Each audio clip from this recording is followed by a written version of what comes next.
Hello, Jacksonites! In a surprise turn of events, Shin Godzilla is not the final review of this year.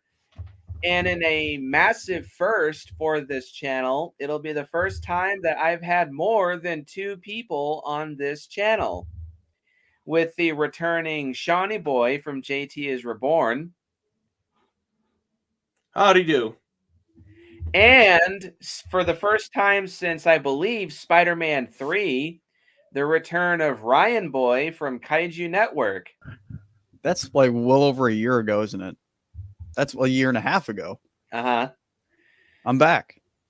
Today, me and the boys will be reviewing the latest installment in the long-running Godzilla franchise, and the first one in a long time to receive this much widespread critical acclaim, 2023's Godzilla Minus One. Let's just jump right into our personal histories. Ryan, since you're technically a newcomer now at this point, you can go first. Well, I didn't like Shin Godzilla very much, and I hadn't seen it when it came out, so it took me a while to see it. I'd kind of fallen out of the loop with some things, especially with the news with Japan and stuff. I'd seen the animes and all that. I was like, okay, those are fine. Singular Point, I thought was okay. And then when we got the announcement a year ago, I was really excited. I was like, oh, it doesn't look like a Shin Godzilla thing. It looks like another new thing, and I was kind of excited for that. And then when the first trailer came out, I lost my shit. When I saw his design and I saw how everything looked and what I thought the tone was going to be, I was totally hooked. And it blew my expectations away. That's all I can say. Sean? Well, I mean, kind of in the same boat in some ways. I heard rumblings of a new Toho film. I'm aware of the director's other work involved with Godzilla. He directed Godzilla Ride and Always Sunset on 3rd Street 2. And then I'm like, okay, this is fantastic. I'm going to get my MonsterVerse stuff and I get something. Like, I'm not going to complain if I'm going to get more Godzilla. I mean, I'm always up for it, especially when we can get new and creative visions kind of involved with it. And then when the first trailer for this thing dropped and I heard it was like set in post-war Japan, I'm like, oh, a period piece. That's really good. We haven't had a period piece set in the past for Godzilla before. I think that's kind of interesting. So when it was announced, I got really excited. I saw the trailer. I saw Godzilla's designs. I'm like, wow, looks fantastic. Looks more like classic Godzilla. It's going to be more horror and kind of, oriented with some of the stuff they're going with there. And I mean, I've seen this movie twice. I'm probably going to see it again a third time in theaters. I mean, I had a blast with it. So I mean, that's all you really need to know. It's an awesome movie. Ryan, did you see it in theaters? I did. And I saw it with two friends of mine who are not Godzilla fans. They had both seen the original before, and GVK, and they both loved it. So that was a great experience. Alrighty, so I don't quite remember how I was told of a... Wait, no, I do remember.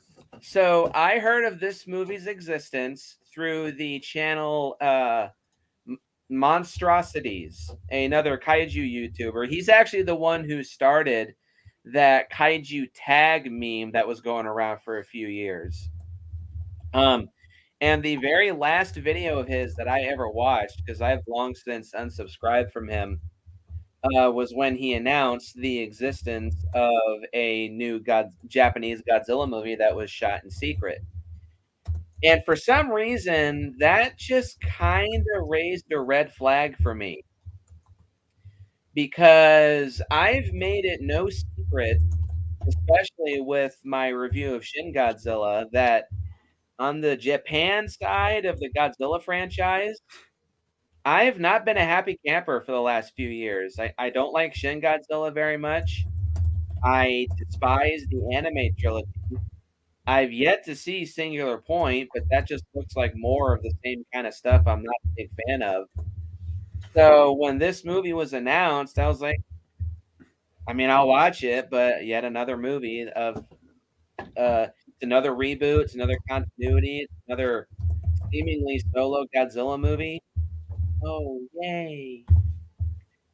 But when it was announced that this was going to be a period piece, that had me a bit intrigued. So I was like, oh, this is new. this could be interesting. So, of course, when the trailer dropped, I was intrigued and I was definitely interested. And as the date approached for its release here in the States, I did get pretty excited. Um, Believe it or not, Godzilla Minus One is the first movie that I saw in theaters since A Quiet Place Part 2 back in 2021. Damn. Wow. Um, Me and Meadow went to go see it. Thankfully, we managed to get a babysitter for Roman, and I was pretty, huh? Barely, yes. Um, so we went to the theater, we saw it. So, what are your guys' initial thoughts? Ryan, go first. As obviously, I making YouTube videos, I was like so entrenched in all that was going on, and especially with what was going on in Japan and the MonsterVerse. At some point, it almost felt like there was so much going on that I was like so deep in the weeds with stuff, and so I kind of got away from it for a while. And I think this movie single-handedly has like restored my faith in this fucking franchise. I loved it that much. It made me realize why I love Godzilla again in a way that I think 2014 kind of did that, but I was kind of young when that came out. But this was like the movie that I've been waiting for my whole life, basically. Just this feeling like we finally returned to what the original was kind of trying to do, but with a lot better effects and a lot better of a story. And so my initial thoughts were like, wow, that was fucking awesome. Sean? I mean, I've been a Godzilla fan since as far back as I can remember, so I'm enjoying it all, right? So I'm not too picky on this stuff. I'm like, oh, I get this and I get this. I'm being like overstuffed with so much goodies right now. So when this thing was announced, and then I went to go see it. Now this one, I actively avoided like trying to watch as much stuff with it as possible because with like So the did new I. Empire and all that, like a lot of it just kind of spoiled for me because it's a bigger. It's a much bigger budgeted film. It's already part of an established franchise, cinematic universe, if you will. But this is a standalone thing. It was kept a lot more secretive. And I actively tried to avoid everything I could with this one because I want to go into it with an open mind. I wasn't trying to get like overhyped or anything like that for this thing. I was looking forward to it because I wanted to be more genuinely surprised with what I saw. And after seeing it, it actually got better the second time I saw it. Because there's a lot of expectation when you go to a Godzilla movie the first time you see it sometimes, and then I think sometimes the second time you're really kind of able to digest things and understand it a little bit more. And it definitely did improve with me upon a second viewing, but I thought it was fantastic. I mean, I want to go see it again. Pretty much everyone I've talked to has really enjoyed this one. I know people like some friends who aren't really like big, huge Mega Godzilla fans, not like us three here, and they very much enjoyed it. I mean, this thing is getting a lot of praise here, and I mean, for a $15 million budget, supposedly with what they were able to achieve is absolutely astounding with what they were able to put on screen. I mean, it's a great movie. Even without Godzilla in the film, I think the human storyline is still really interesting and engaging enough to where even if there wasn't a giant monster, I'd still enjoy the movie. But you have the added benefit of Godzilla, which makes it even more awesome. So, I mean, I really love this movie. I can't wait to see it again.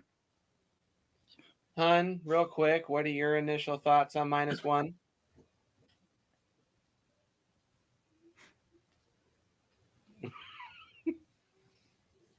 It was really, really good. Yeah. Okay, so I agree with what Sean here is saying, is that it is nice that we're surrounded by so much goodies, especially as Kaiju fans, coming off a time when we were starved of content for so long. Yeah. And once again, I want to reiterate, I do love that it seems like there's no sign of it slowing down anytime soon. I mean, we have Godzilla X Kong coming out in a few months. We just had this movie. We have Monarch Legacy of Monsters. We had the Godzilla versus Jet Jaguar short, the Godzilla versus Megalon short. It's a nice time to be a Godzilla fan right now. And this movie has gotten massive critical acclaim from both Japanese critics and shockingly American critics too. Many people, obviously including Ryan, saying that this is one of the best Godzilla movies of the whole franchise. I've even heard some say that it's both the best Godzilla movie since Shin Godzilla and the best Godzilla movie since the original Gojira. Do I agree with all of this claim and all this praise?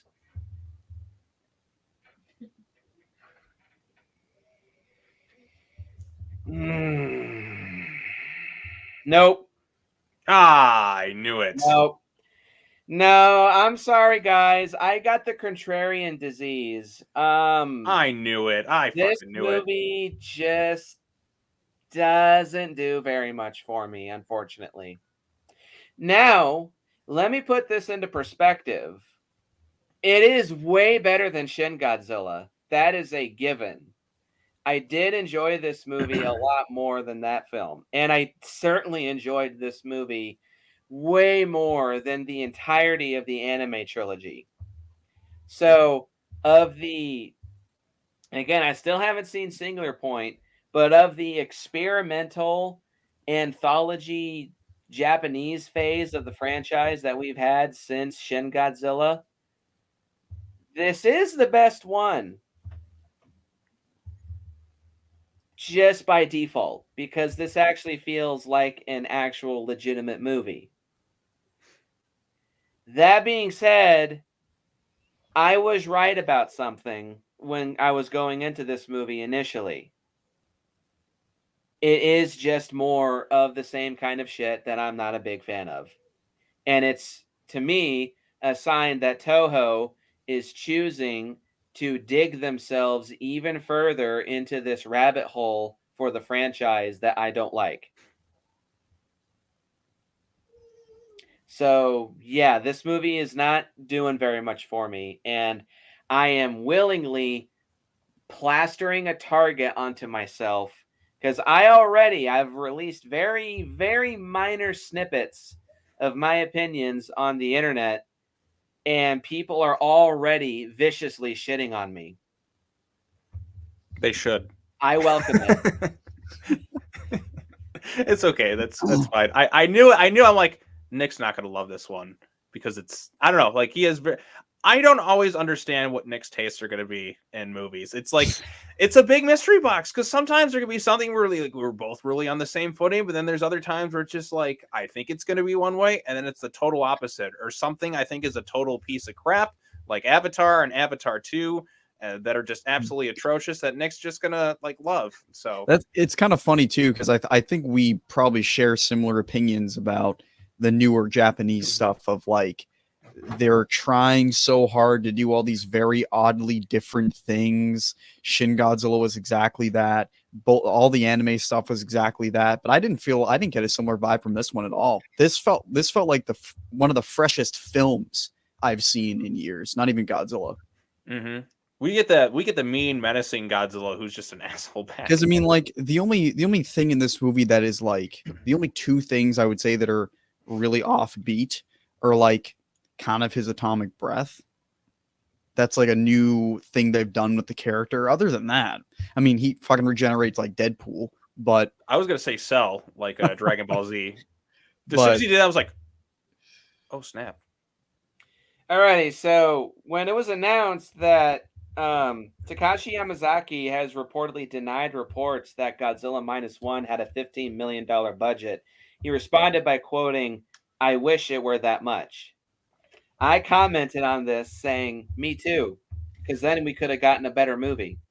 Ooh. And I've received, this is what I've gotten so far. One guy says, "Can't get any better than perfection." One guy says, "Based." I think he meant to say biased, but whatever. No. Well, if he says based, that's kind of funny. That's in your favor there.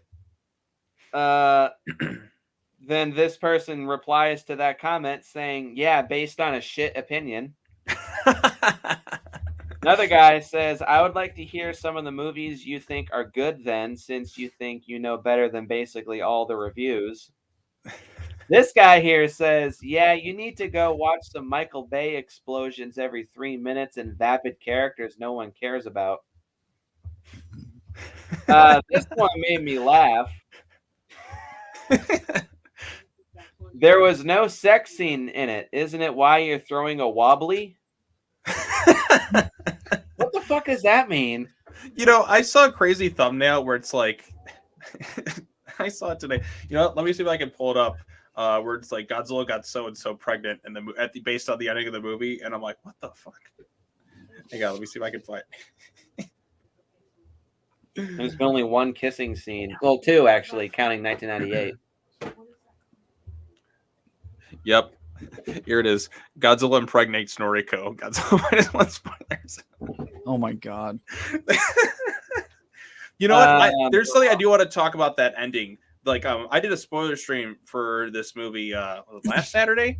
I talked about this with my friend Nikki or whatnot, and we talked about like where we would kind of go with a potential sequel. I thought, like, wouldn't it be crazy? Kind of how the ambiguous ending of Shin Godzilla with the humanoid Godzillas. What if Godzilla's radiation spreads through people and becomes like a zombie plague, and people like turn like into like little humanoid Godzillas, and it's like kind of like The Fly, where their bodies kind of deteriorate a little bit, and they're kind of morphed into like these things. Like that sounds fucking awesome. Like you get like the radiation fallout of all that. Like that sounds like a horrifying concept. Like in terms of like scary, but I'd watch the hell out of that. Like that's a new take on a Godzilla movie. Alrighty, so jumping into the film, Godzilla Minus One is a 2023 Japanese epic kaiju film directed, written, and with visual effects by Takashi Yamazaki. Produced by Toho Studios and Robot Communications and distributed by Toho, it is the 37th film in the Godzilla franchise, Toho's 33rd Godzilla film, and the 5th film in the franchise's Reiwa era. After the release of his film, The Great War of Archimedes in 2019, Yamazaki was selected to make a Godzilla film.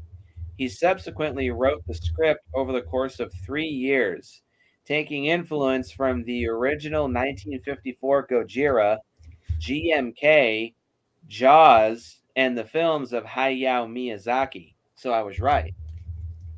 Yamazaki had previously depicted Godzilla in Always Sunset on 3rd Street 2 and a 2021 amusement park ride at Cebu N. In February of 2022, Robot publicized that Yamazaki was soon to begin directing a kaiju film via a casting call on their website. The film premiered at the Shinjuku Toho building on October 18th, 2023, and was the closing film at the 36th Tokyo International Film Festival on November 1st, and was theatrically released in Japan November 3rd of this year, which was the same date as the first Godzilla film's release in 1954, to celebrate the franchise's 70th anniversary. The film has grossed $58 million worldwide against a budget under $15 million and has received critical acclaim. American critics praised its visual effects, direction, story, characters, musical score, and social commentary, and compared it favorably to recent Hollywood films. It received 4 nominations at the 48th Hochi Film Awards, with Yamazaki winning Best Director, and is a finalist for Best Visual Effects at the 96th Academy Awards. That's cool. Alrighty, so before we begin, a word from our sponsor. Ryan, I don't know if you have anything, but if so... I already cracked it open.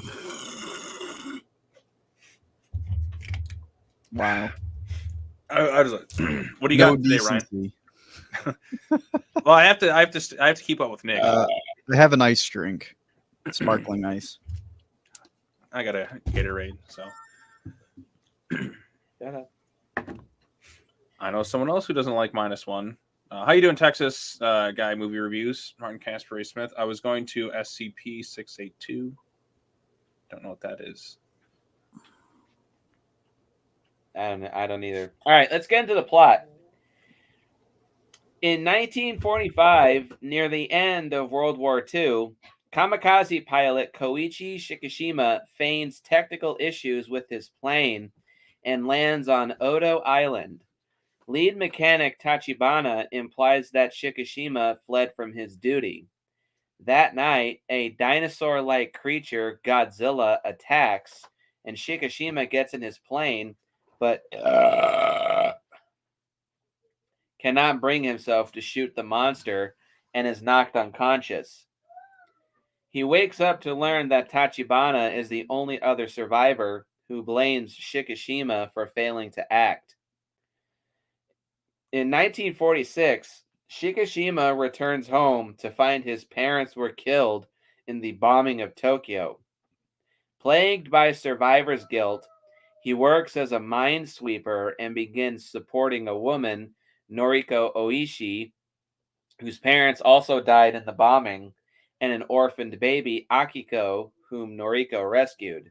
I'll be right back, Nick. My doorbell was ringing.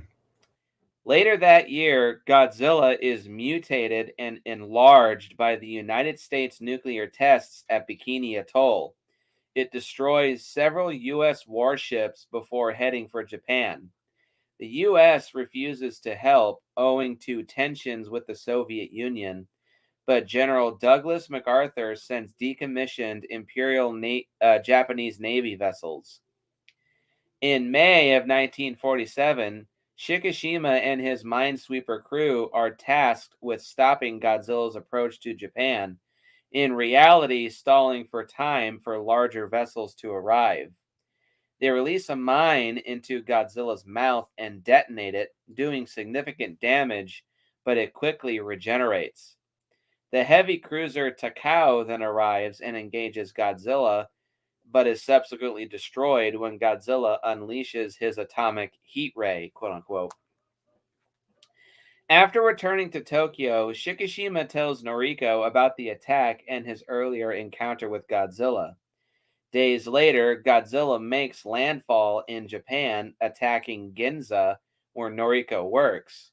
Noriko narrowly avoids dying and is found by Shikishima. Type 4 Chi-2 medium tanks engage Godzilla, but it fires its atomic heat ray, which causes a nuclear explosion that obliterates Ginza, killing tens of thousands of people. Noriko pushes Shikishima into an alley, but is caught in the blast herself and presumed dead. Devastated by the loss of Noriko, Shikishima vows revenge against Godzilla. Godzilla departs, but is expected to return. The government refuses to do more to prevent another attack. One of the minesweeper's crew, former naval engineer Kenji Noda, plans to destroy Godzilla by surrounding it with Freon tanks and rupturing them, lowering the water's buoyancy and sinking it to a depth of 1,500 meters, letting the resultant pressure crush it.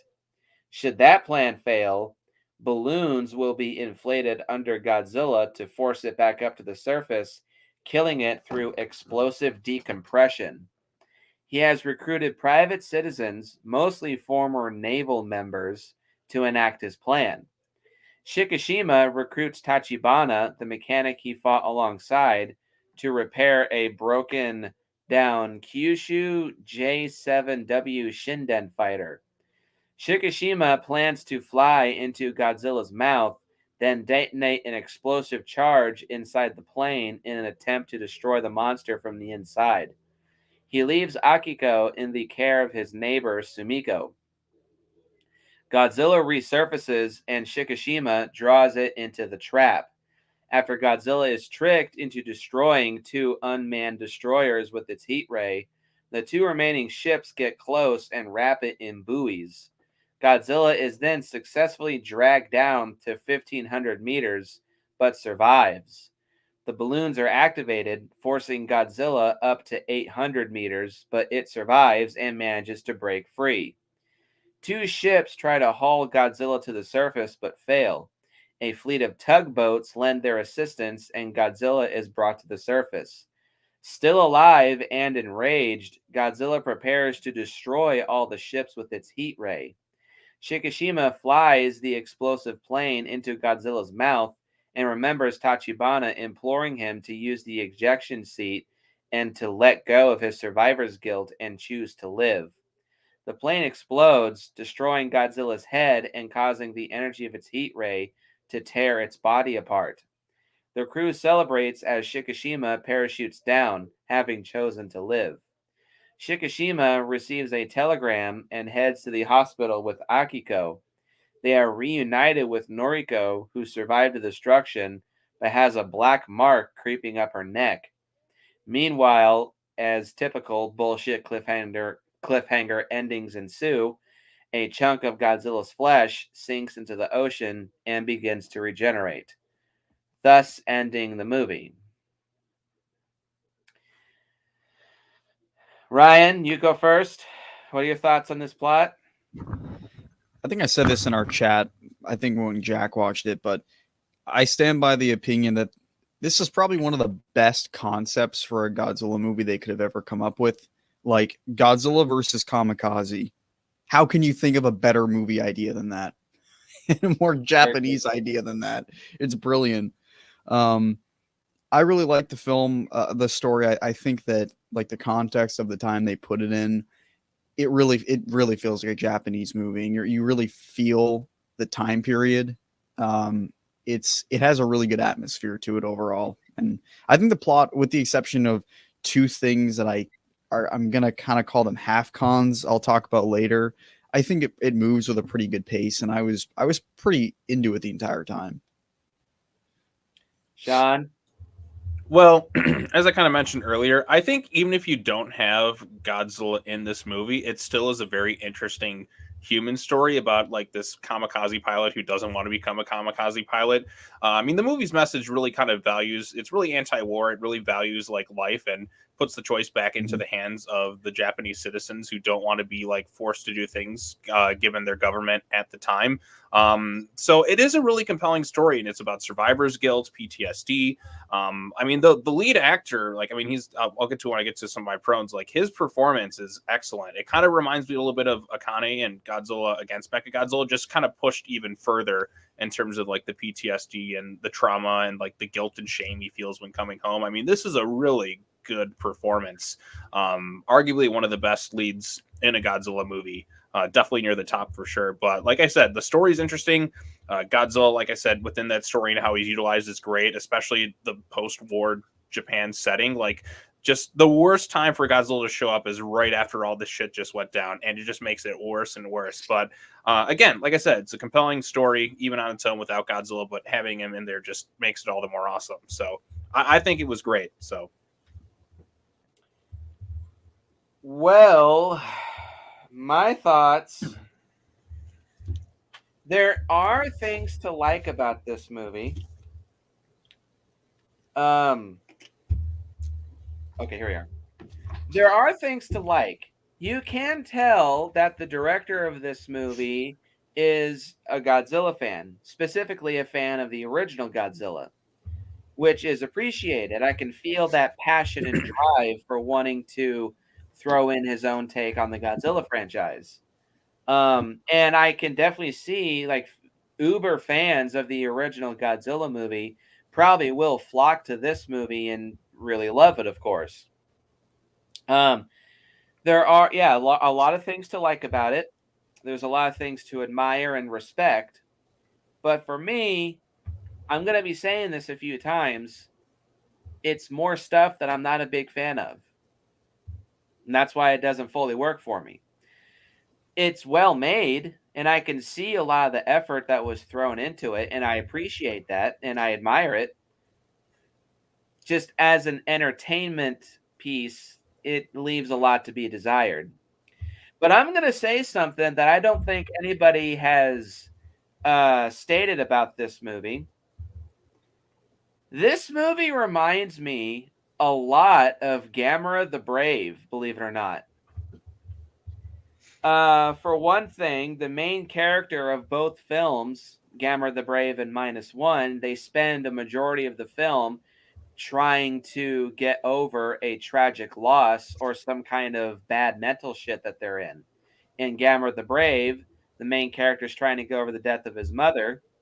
And in this movie, the main character is trying to get over survivor's guilt and his fear and cowardice. The structure of the film is very similar. Like, the main focus is this strong human story with the monster story as the background piece. The film's like color tones look very similar. both movies also have a lot to do with like coastal towns and such. They do a lot. They deal a lot with the sea. Um, this movie's a lot darker than Gamera the Brave, but both movies have this kind of really dour, downbeat, almost well, especially for this movie, depressing note. Which, in my opinion, is both good and bad, because the human story in both movies is really good. In both movies, in my opinion, it's at the sacrifice of the monster story. And I can't really say anything else without getting into my pros and cons. So, I Ryan, will say one thing though, Nick. The first time I left the theater, I thought it was the most depressing Godzilla film I ever sat through, and it kind of is in some ways. But I will say the second time, it didn't kind of feel that way that I saw it. I think I could see kind of the warm, kind of human moments throughout, like that I didn't really like latch onto as much the first time. I think because I was just kind of thrust into this post World War II Japan setting, so I kind of looked at things a little bit differently the second time I saw it. So just want to kind of emphasize that there are still like really some like warm, tender moments throughout the film, and that kind of sense of unity of kind of people coming together in this time of like real depression, and like how they're like how even at the end of the film, the kind of really creative way they try to take care of Godzilla, but nobody's forced to do it. It's all based on like their choice as citizens to kind of do things on their own for once, which I like that too, because like the choice is kind of put back into their hands after like the horrors of World War II. So Ryan, how many pros you got? 6 or 7 or 8, I think. 7. I'm Yep, the same. 7. I have 7 too. So you can go first, Ryan. Okay. I would say mine are definitely in particular order. And my first one is the acting. The performances in this movie, like Sean was saying, they're just fantastic. There is never a moment where you don't believe what's happening. And the lead who plays Koichi, I don't know the actor's name, but he is fantastic. Like especially in those scenes where he's having like these mental breakdowns, it's to watch sometimes. And I also not even just him as well. I don't remember the character's name, who's his neighbor, who's kind of like Akiko's like aunt in a way. She's also very good, and you really feel that she's like, she does have this kind of like resentment for him, and this kind of, you really feel all of the relationships that people have. And I think it's like all the roles too, like the doctor guy and like all the characters. It's not even like they're like, as crazy and memorable and cartoony as some previous Godzilla characters have been. Like Nick's favorite, Mr. Taco. Yes, but I thought it was a gun. You believe them and you're invested in them, and I thought that was fantastic. And the Godzilla stuff in this movie is so perfect, and even the acting is better for me. That's how much I like this. That's my first one. Well, you know what? My first pro is pretty much kind of the same thing he just said. Very strong performances, particular from Ryunosuke Kamiki, I think they pronounce it. Koichi, phenomenal. Like his performance is one of the best I've ever seen in a Godzilla film. It's near the tippy top for what he's doing. I mean, the scene that really, you get the PTSD moments with him. You get like the sense of fear and tension that he has. I mean, the first scene you see him like where he's like, they kind of force him to go into the plane so he can shoot his gun at like Godzilla when he's kind of in his T-Rex Jurassic Park, like just the fear and panic he has. And the moment that like sold me about like how great he was, like my favorite moment of him is like right after when the nuclear fallout rain kind of pours on him and he's just screaming bloody murder. You feel that this is a man who just lost everything again. Like he's finally getting a little bit more of a hopefulness back to his life. I mean, he's been, disarming mines in that too. He's kind of making some friends. He's trying to get over his guilt. He's forming a sense of a found family. And then here comes Godzilla once again to just take a big shit on him and everything. I just like, wow, like this guy has it bad. And just the scream he lets out, that blood-curdling scream, is one that just kind of sticks with me. This is like an odd comparison. I know, like the movie Hereditary, like when she finds out, well, what happens to her daughter and that scream she has. It's just a scream that's just gonna stick with me. And the music's there. It's really heavy. It's emotional. That like when he's just like, ah! Like I feel like this man is just a broken man. Like it's so good there. And even the supporting casts like Noriko, who kind of becomes like this found family. Even the little girl, I'm like, I wonder what they did to get her to cry on screen. Yeah. Like I was like, oh, that poor child. They probably like lied to her and told her something horrible actually happened to her family to get her to cry on screen. But even like his neighbor too, like you understand where she's at, like, but she's kind of like thrusting her blame onto him. I like that too, because like, I mean, Koichi just wanted to live, but he's like, your fault. This is yours, because like people in a state of emotional duress lash out and say things. Yeah, they look for a scapegoat. And like I said, I love that. I love that aspect of the film. That'll get into one of my next pros, but I just wanted to say, performance-wise, really great. Even the doctor, he was fun. There's some funny bits, too, with them when they're out on the boat, and that, too, was like, we can take this thing. Then he just sees it take out the boat. We can't take this thing. Yeah. And the captain of the ship, too, I think he's supposed to be the captain. Right. I really like that guy as well. And, like, his relationship with the young kid. So... Yeah, that's my first pro too. I do like the cast, and I think the performances are all very strong. The main character of Shikishima, or Koichi, I'll call him Shikishima because he's the same name as one of the villains from the Attack on Titan movies, so that's what I recognize him from. Not the actor, but the name. But yeah, Shikishima, at first, I kind of was afraid that he was almost going to be like a typical anime protagonist, like very young, kind of like Eren Yeager from the live action Attack on Titan movies. Oh boy, that movie. Very brash, very hyper, very loud and obnoxious, and just a typical anime protagonist. But thankfully, no, he's nothing like that. He's very quiet. He's very reserved. He's very soft-spoken. He says a lot with just his face. Like, you can just see, like, a mix of fear, anxiety, depression, sadness, and cowardice all throughout his facial features. And like what Sean was saying, toward the middle of the movie, like right before Godzilla attacks Ginza, I think, like you can see that he's starting to improve. He's making money. He's building his family. He's trying to recover from all the shit that he lost. But then once Godzilla comes around and fucks shit up, it just comes crashing down upon him. Thankfully, unlike many other people, surely in that situation, he takes that grief and he turns it into anger and drive and resolve. He uses that to fuel himself to get over his fears and get over his cowardice, to try to redeem himself in order to protect whatever he has left. I like the really, like, the committed look on his face. Like his posture is more confident. His tone of voice is more assertive and authoritative. Like he knows, like he's trying really hard to show that he means business. And my next pro is I really like the cast camaraderie, kind of similar to Godzilla King of the Monsters. But I don't want to jump into the next pro. So Ryan, what's your next pro? I do like the cast. Everybody gives a really good performance. Yeah. But the highlight, of course, is Shikishima. My second pro, I would say overall, is the tone of the film. And I was saying this earlier, that it's something that I've really wanted for a long time, of like, what if they just kind of remade the original? And that's basically what this movie is. Like, yeah, I'm going to get this right out of the way. This is a remake. I'm calling this a remake of the original Godzilla.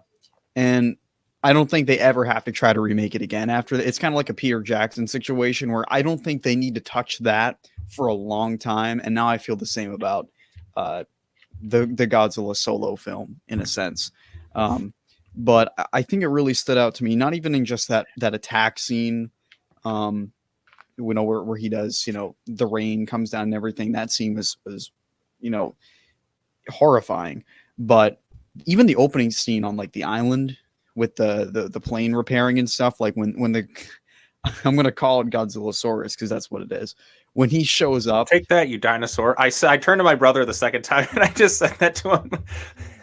God damn it. When he shows up, like it's the combination of how he looks and like the lighting and that and everything. It's really horrifying. It felt like a horror scene in a Godzilla film, and I hadn't felt like that in a long time.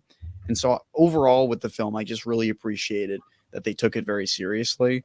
But it's not this like brooding, depressing film the whole time, like Sean was saying. It has this kind of human element to it where like there's a lot of bad things happening, but they're trying to overcome it. But overall, I really liked that as my second pro. Okay, well, I'll do something a little bit differently. I'll just kind of skip around to some of my pros. But my next pro is going to be the action sequences utilizing Godzilla in the film. I think they're really good. The opening act, as someone said it once, I saw a comparison. Like the first act is Jurassic Park. I mean, that opening sequence feels very reminiscent of like when the T-Rex is attacking the Jeeps in the first movie, just the way he's kind of directed, like the eyes, you can see him kind of looking through and stuff. The stuff in the ocean in particular, I like because this is the first time I really get to see a lot more of the sea monster with Godzilla, where he's just kind of like the shark in Jaws. I mean, I feel like you could edit some of those sequences together where it's like, foreground my ass, you're going to need a bigger boat and all that kind of thrown in there, where they're being chased by him. Like that's the scariest I think I've ever felt with Godzilla in a movie. Like you feel that fear when he's on screen. They're kind of like doing stuff like that. And then the Ginza sequence too, where you utilize the atomic breath and all that as well, and just the devastation you get to see. Or even the sequence when Noriko is kind of like hanging like inside the train car. I'm not sure how they pulled that off, but like it really made you feel like you're like there, and you get that classic music coming in, like very bombastic stuff. And even the way they kind of finish off Godzilla at the end of the movie, I thought was pretty creative too, with the Freon angle. That's something I wouldn't have expected. I'm like, okay, what are they going to do this time? They're not going to use the oxygen destroyer. Like, oh, that's kind of interesting. And although the ending, when he has to fly into it, I immediately just kept thinking back to Independence Day. Like, I'm like, is he going to pull a Randy Quaid and be like, hello, boys, I'm back? I said that too in the theater. I just couldn't help myself. But that was the second time I saw it. And my brother started laughing. But yeah, so like I said, there's some really good action sequences, very reminiscent of other things. You can see the GMK influence too with Godzilla in those two. With the really angry, pissed off Godzilla, and I like it. I like it a lot. So there you go. There's one of my next pros. To further elaborate, pro number 2 is the cast camaraderie. I do really like. This is something I do think that the Godzilla franchise is getting better at. Is how it's just a bunch of people wanting to come together to solve a massive problem. And I really do appreciate that. There's no, like me and Sean discussed for King of the Monsters, there's no dick measuring contest going on. Right. It's just a bunch of people coming together to solve a huge problem. And I really appreciate that vibe and energy that everybody just wants to work together and everybody wants to solve this problem and everybody wants to protect whatever they have. There is a little bit of conflict when the mechanic guy, what the hell is his name? Tachibana, right? Yeah. When Tachibana comes back, he still blames Shikishima for being a coward, but once he realizes that he's in the wrong and realizes that Shikishima is trying to change and do better, he immediately sets aside his prejudice and he's like, okay, yeah, you got a job for me, I'll do it. And I appreciate that. It's like those two, they settle their differences and Tachibana realizes that he's got to pull his head out of his ass and stop being so angry. It's very infectious and it's very appreciated. And the main doctor, not doctor, but what the hell is his name? Kenji Noda, the weapons engineer. Yeah.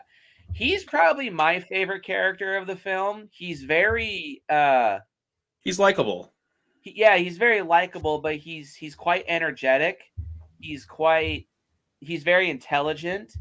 But what reminds me of the main professor from the movie Them, he is a scientist, but he explains his scientific plans in a way so that the everyday blue collar worker can understand his plans. It's not a bunch of scientific technobabble going on and on and on.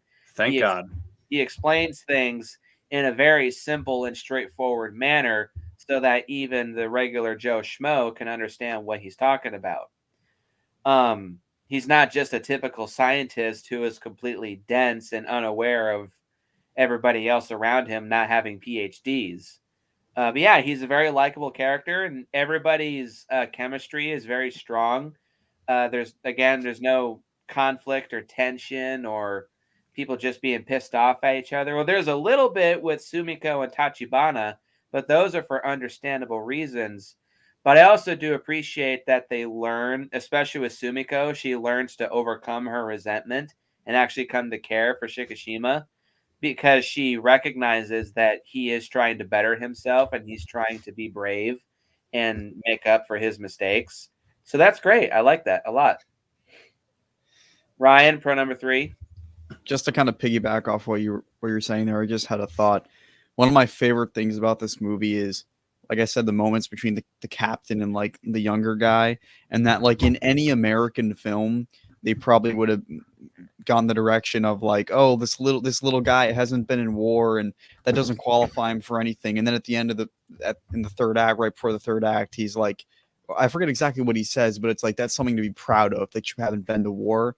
I really liked that. And I like those two characters a lot as well. It's very easy to root for everyone in this movie, just as a piggyback on that. But I think this is my third. Yeah. My third pro is just Godzilla himself. Or they don't even say him, they say it in this movie, I guess. But, and I mean like everything, like the design first and foremost. This design really reminded me of the late 80s, early 90s look. And I really appreciated that. I think when I first saw it, my first thought was like the Biollante design, or maybe it was Mothra 92. I don't remember which one, but something around that era. And I really like the design of those films, so I was a big fan of that. But also just the personality that I think he has in the film as well, of just like Shin Godzilla just kind of felt like this empty, moving thing. But this Godzilla feels evil. He feels like he has intent, and you can see it. And it's I think it's done in a way where he's kind of emoting more like the legendary Godzilla, but he's not trying to like save the fucking world. He's trying to, blow up the country. And it's really nice to see that. Like you get that in the attack scenes, or even when he's following the boat. It's one of those movie moments of like, okay, he probably would have caught up to that boat and fucking squashed them before they could get that in his mouth. But it's almost fun in a way of like he's taunting them. Like he's just behind the boat waiting. He could probably snap and kill them at any moment. But it's, that Jaws like thing. And you really feel it every time he's on screen. Like you're afraid. I had this fear when I would see him on screen of like, oh shit, he's coming to wreck something. He has a level of like unpredictability that I really felt. So overall, I think that was great. And I'm a big fan of the new design, the atomic breath. All of that stuff is very cool. It's a very literal interpretation of it as well, of like he's basically planting a nuclear bomb. But it's very cool visually, I think, as well. Sean? You know what? I'll just jump on what Ryan said. Everything he said, same thing I have to say. Godzilla himself. I also think making Godzilla... I mean, it was cool we got to see kind of an evolved form of him, like how he's just a sea creature, like the Godzillasaurus, if you will, from Godzilla vs. King Ghidorah. But I actually like that they made him smaller this time around, as opposed to like more recent iterations going like 400 feet tall, basically, with like the legendary and Shin, and then the anime trilogy is like a fucking mountain. But this one, they made him smaller, a little bit more personal. He's a little bit more vulnerable in some ways, where you can kind of take some damage and stuff too. But I think making him smaller kind of puts him like more at a closer scale with the people, like that he gets that more human line perspective in some ways. Like when they're on the boat, for example, like he sees them, like he's like eye level with them. Like they really get the sense of fear and tension with him when he's on screen, because he's a little bit more mobile and he's more mobile in the water, but on land he's kind of slow and a little bit stiff and kind of lumbering and a lot of stuff. And then like he'll have those moments where he just kind of like it's like a snake that's just kind of sitting there when it strikes or whatever. Like it seems kind of slow, and then bam, like that quick moment, like where he like launches atomic breath, and it's like really fast, and it's like Ryan said, it's like an atom bomb he's planting in the city, and you get that fallout where everyone just kind of stares. And I also love that moment when Noriko just kind of pushes Koichi like to the side like that. I mean, like that was great. Like that was a great like dark moment in the film, if you will. But yeah, like I said, he's more menacing. He's got way more personality this time around. I was really surprised he was like picking people up with his teeth. Oh yeah, I forgot about that. And then just flings them. He doesn't really eat them. He flings them because like we have the only time I ever saw Godzilla really eat anything was King Ghidorah's like moving head some ways in King of the Monsters. But this one I was like, oh, damn, is he really doing that? So like I said, it was cool to see him kind of pre like atomic bomb forming, but also like his abilities. And I love the atomic breath use in this, like where his spikes kind of like expand and then it just like compresses, like all the energy like expands out, and it's like you're cocking a gun back, if you will, and then boom, you pull the trigger, and then the spines kind of go back in like that. So Godzilla is just fantastic in this movie. Way more personality, because like I feel like Toho has been kind of taking away a lot of that personality that I love that Godzilla has in recent iterations. Here, it felt like they kind of took it back a little bit. The design is great, very Heisei influence, but with much bigger dorsal plates, if you will. But it all looks like great on screen. So, but I loved him. I mean, big smile on my face seeing the King of the Monsters. And when that theme music kicks in, oh, something special. Real quick, they're the only other, aside from King of the Monsters scene where we see Godzilla eat, technically was when there was a lot of fish involved. Oh, yeah. Oh, you know what? When he it. bites Batra's neck, too. That's not eating. That's just biting. Right. That's true. You're right. He did eat. That's a lot of fish. You know, I miss that guy. Like, remember when you used to have those live streams, that last lot of fish I came in? Who was that guy? I don't know. I miss it. I just remember you'd have all these streams and you'd be like, God damn it, Sean. Shut up, Sean. Or like that's a lot of fish and then you just lose it. Or no, that one stream where he Jack just lost it and he just was laughing and cackling just all that time. Oh god. Pro number 3 for me. Wait, did I say 3? No, this is 3. Yeah. I don't have a whole lot to say about this, so I want to get through this real quick and then move on to my next one, piggybacking off of what both Sean and Ryan were saying. But real quick, 3 is I do like the 1940s setting. It does feel like a breath of fresh air. This is obviously the first time where a Godzilla movie fully takes place in any time before the 1950s. So this feels fresh and new, and it pulls off, making this feel very much like a Japanese movie. It does pull off the Hayao Miyazaki vibes, which is something I was kind of subconsciously thinking to myself, this feels like a Miyazaki movie. I haven't seen every Miyazaki movie, but I have seen Spirited Away. I've seen Kiki's Delivery Service. I've seen great one, Ponyo, and I've seen Howl's Moving Castle. You know, Nick, before you go, I just wanted to say I did just see his new movie, The Boy in the Hair, and I thought it was pretty good. Not his best one, but you know what's funny is both that movie and Minus One are set like World War II at the beginning, and then like the ending of it is like 2 years after. So it's like kind of weird. The last two movies I saw back to back were the exact same time period, and they were both like top of the box office. So, Roman, who let Roman out? My dad. Okay. My dad. I don't have much to say about that, but I do really appreciate the 1940s setting. It's pulled off very well, and it looks like it's set in the 1940s flawlessly, in my opinion. So that's all well and good.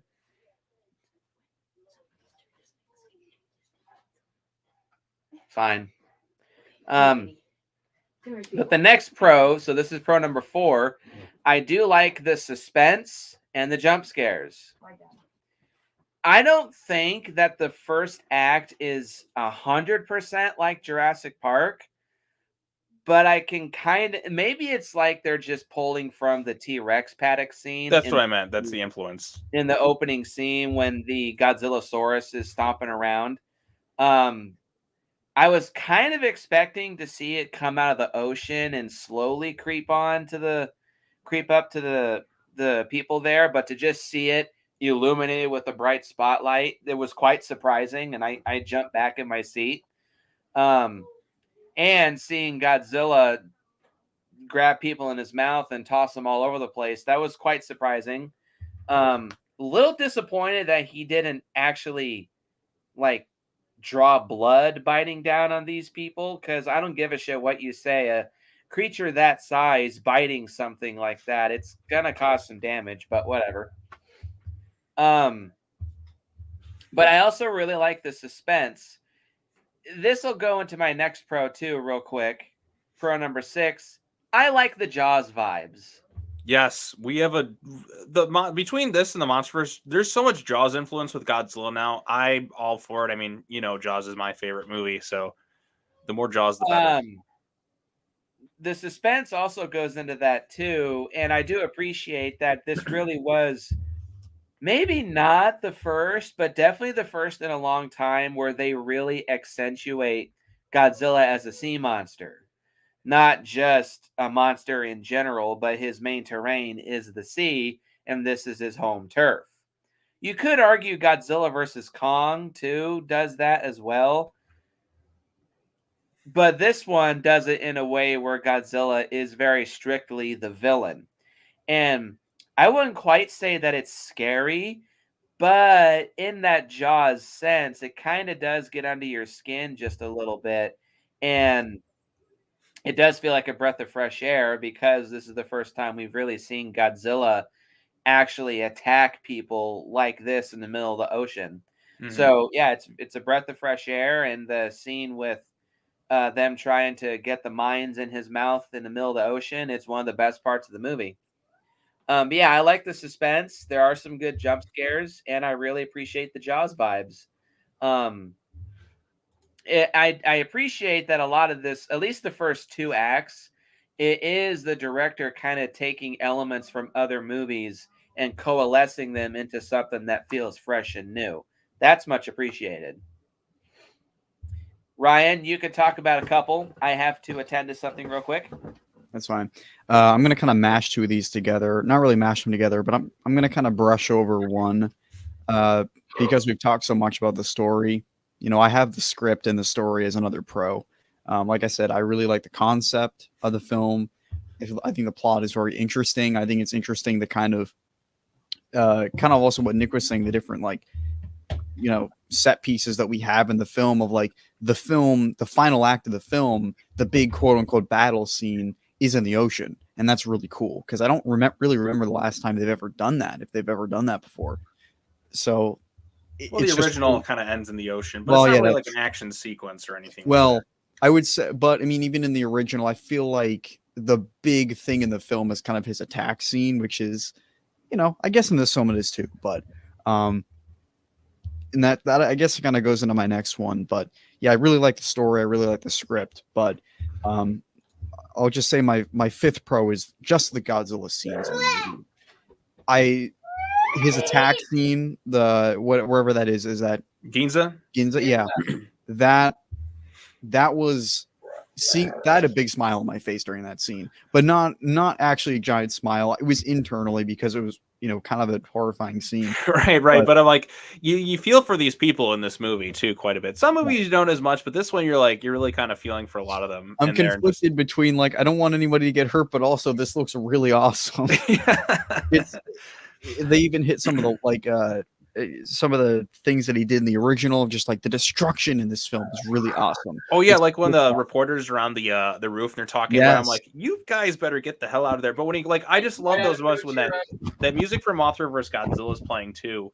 And that to me is when Godzilla's destroying stuff, that's the music I really want to hear. Yep. Because Mothra vs. Godzilla, arguably favorite of the Showa era. When he comes in, just destroy things. You feel the sense of destruction and devastation. That's the Godzilla stuff I love to see with the more darker, more evil Godzilla. So it's good we have both right now, right? We have kind of one who's more heroic in some ways, but he has justifiable reasons he's trying to keep things in check. And then we have the more menacing evil Godzilla right here. And I'm yes, I'm getting both right now. So I can't lose. I feel spoiled right now. But yeah, like you were saying, so many good stuff. Yeah, I love that. I love that scene as well because the reporter standing on the roof. It's like the original. It's like Raymond Burr's there and he's about to die. No, that attack scene was it felt so much like the original. Obviously, it's not Mhm. as long and extended as the original, and the attack scene in the original is at night. So I think the cinematography is a little more interesting with like the fire and everything. Mhm. But it felt like the original when he came in and just wrecked shit. And we haven't Uh, seen something like that in a while. I mean, I guess we got a little bit of that in Godzilla versus Kong, but it wasn't all that extended. Right, and it was just Um, limited to the Apex stuff, and like he was only just taking out yeah. the things he needed to because he's just like he's interesting as a character in the MonsterVerse in some ways, and I hope the next movie really kind of like I would love a flashback to the Titan War. Maybe that's like why Godzilla is the way he is. Perhaps he had kind of a family and like he saw things like he keeps things in check because he's seen what it's like when kind of a Titan War breaks out and things are out of line. Um, But anyways, yeah. So yeah, and I loved obviously like I love the ending of all the water scenes as well. Like I think the first time when they get the big cruise ships in and to like fight him, that was a really fun sequence as well. And the way they shot it is another thing I really liked about it because it's also kind of a breath of fresh air too. With like, I love 2014, but it's really fun to like get these shots of him in the city from both these low angles, but also from these rooftops of like you just see mhm. the entire area that he's within. It was really visually well that they portrayed him, but all the scenes were, like I said, interesting, and I like the design and his character in the film. So all of those scenes were so fun to watch. So that's kind of like my fourth and fifth, I think, together. Okay, so I got three. I'll combine like four and five, I guess. So these kind of like mesh together a little bit. One of them's kind of building off of what Nick said. So one of them is the compelling human drama, and then the other one's kind of the post-war Japan setting. So like pretty much what you just said, Nick. Setting it as a period piece was something kind of fresh and new, but it also played really well into the story because this is just the fall to World War II. You see kind of everyone's kind of broken and defeated, and it's almost as if like the citizens are kind of taking back like their country, if you will, from the government in a way. Like they're making the choices themselves. And I thought there was something really kind of powerful about that, like the sense of community kind of coming together in that too. Koichi's story, Noriko's story, this story about found family, people standing up for themselves. It all just tied together so well. And then here comes Godzilla and just like to make things like way worse. But like I said, I love the camaraderie with the cast. I liked all their different arcs in that too. I also liked some of the funny bits where it's Noriko is there kind of making dinner, and then the rest of the crew is just shocked that she's like not married to him. And then they just kind of slap him. So they're like, what are you doing? Like, she's right there. And then like that also plays into a sadness and guilt when he thinks she died. And then like his neighbor come and slaps him like when she finds out that she's alive at the end of the film, although maybe not for long given the ending of it too. But there's just some really good like human moments in the film that just like helped really kind of elevate this one above a lot of other films in the franchise. Like I cared about like what was going on with the people we were following and their story. Like I like to see like it's as Ryan was saying, there is that conflict in me. It's just like I want to see Godzilla destroy stuff, but I also kind of want these people to be okay too because of all the stuff that they've been through. So there's just a lot of great stuff with that in the movie. So and I thought I had a thought, but I just kind of forgot it right now. So go ahead, Nick, whatever your next pro is. I'm going to wrap up my last two pros because Okay. they have to do with each other. Oh, Pro wait. number I do remember one thing, Nick, before I forget. The final like line where about him trying to like where she talks to him, he's like, "Is your war finally over?" Like that's one line that really stuck with me at the end of the film, and it just like it was a really emotional scene too because it's like right there I was like just a slight Yep. almost tear just breaking. I'm like, God damn. My friend Then, cried. Yeah, that almost got me. I was like a hair's breadth away from crying myself. Yeah. mm-hmm. But yeah, pro number 6 is the decent monster action. The opening scene with the Godzillasaurus, it's a bit short and they don't focus on Godzilla himself, but because it's kind of creepy and suspenseful, it is like it has you on the edge of your seat. All of these ship attack scenes, especially the main Jaws chase, as I'll call it, is a pretty exciting scene. And Godzilla's attack on Ginza obviously is the highlight of the film and is, in my opinion, the best part of the movie. This will lead me into my next pro. My final pro is the great special effects. No practical effects really to speak of.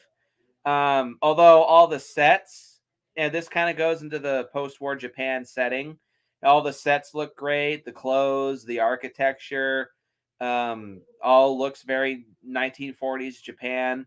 All the boats and ships look great. All the just all the sets look great. But all the CGI effects in this movie are very, very top notch. I'd say honestly, yeah, the special effects are better than Shin Godzilla. Sue me. Godzilla is very well detailed. His CG model looks really good. He looks like a real creature. All the explosions look great. Um, this movie's not very colorful, but when we do see Godzilla's atomic breath, it is a very vibrant shade of blue. And I do think this is a pretty brown movie, but I think it's appropriate for this type of film, especially for its time setting. So I don't have an issue with that. It does, though, look very reminiscent of Godzilla 2014, especially all those shots where we see black and white footage of Godzilla's spines swimming through the ocean. That's right out of 2014. Yeah, There was also that one shot, Nick, where he swims under the ship. Like that felt very 2014 as well. and GVK-esque too. Mm-hmm. And that scene when we see the Godzillasaurus's eye get hit by the blast of radiation, that was quite shocking and kind of gruesome too. And whenever Godzilla regenerates from wounds, it is quite gruesome, but it does look cool and the effects look great. Overall, yeah, the green screen effects are great. CGI is really good. Composite shots are great. The explosions look great. The special effects in this movie are top notch. The director did a great job, and I don't have any issues with the effects at all. So that's all my pros. I have 1, 2, 3. I have 4 mixed elements. So Ryan, you can finish off with your pros.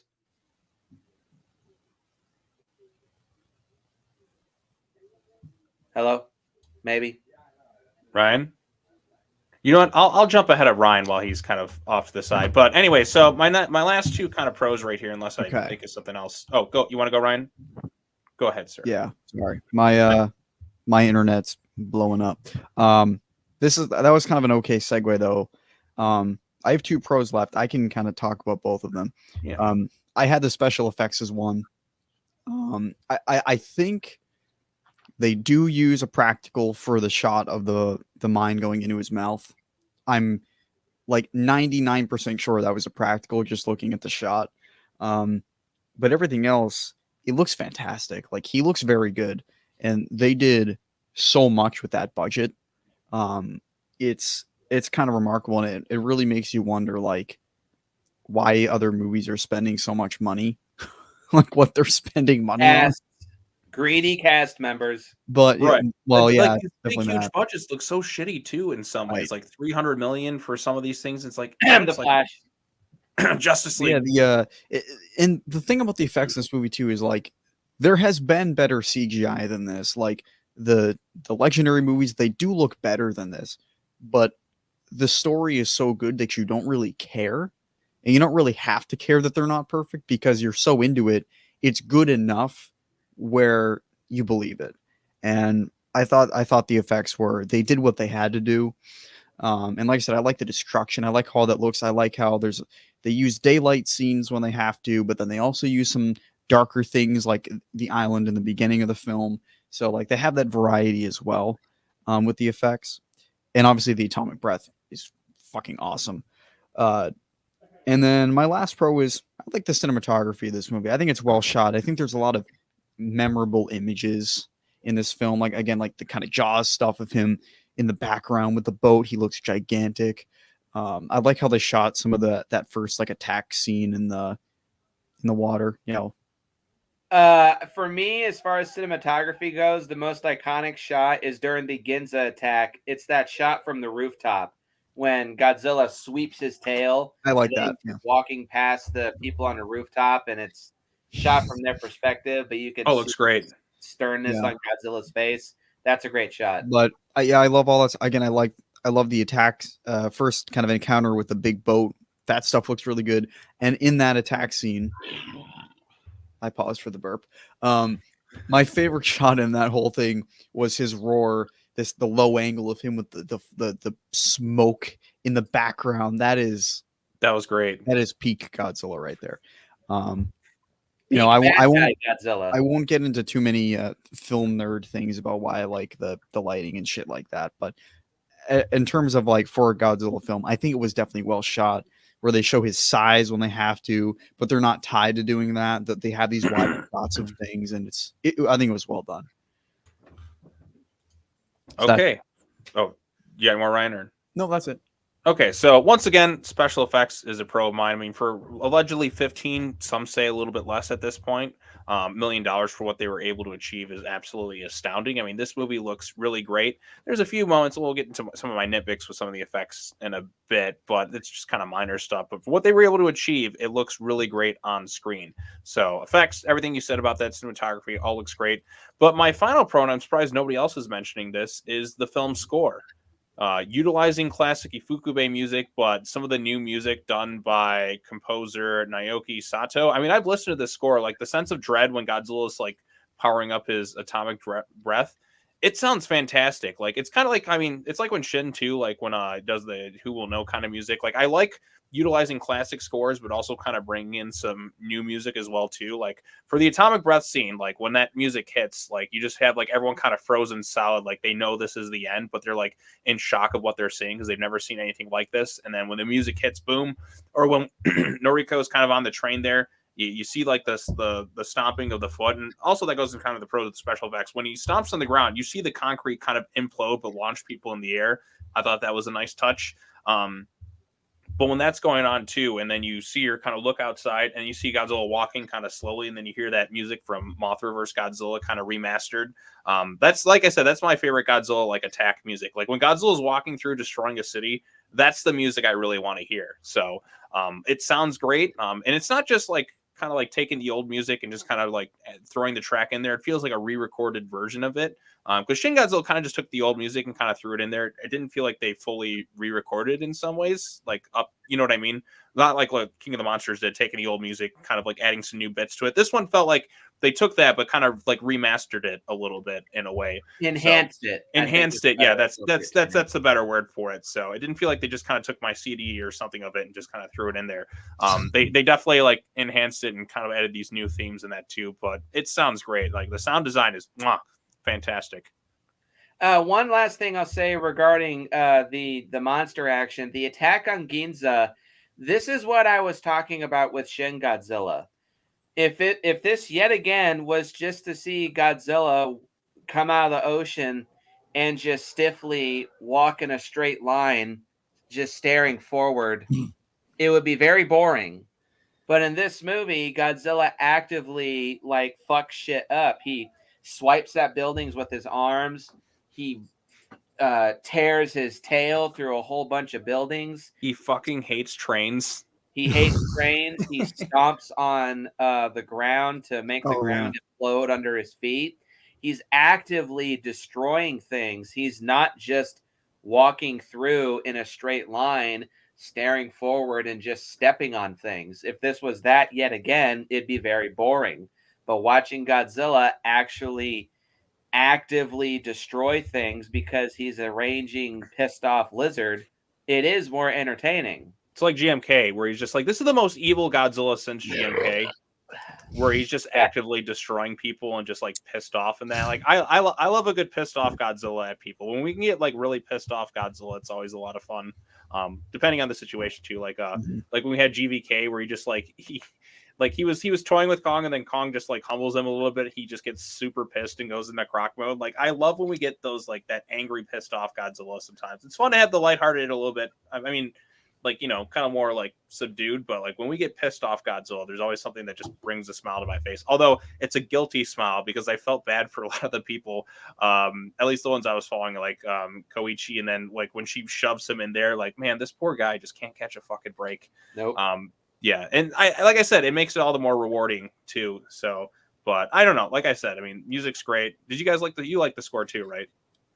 I didn't really pay much attention to it, honestly. I think I definitely need to rewatch the movie again, but right, the soundtrack's on YouTube too, so like it's a good listen. I mean, you heard the music in the trailer. Yeah, I always feel like when they redo the original theme, I always feel like they don't modernize it.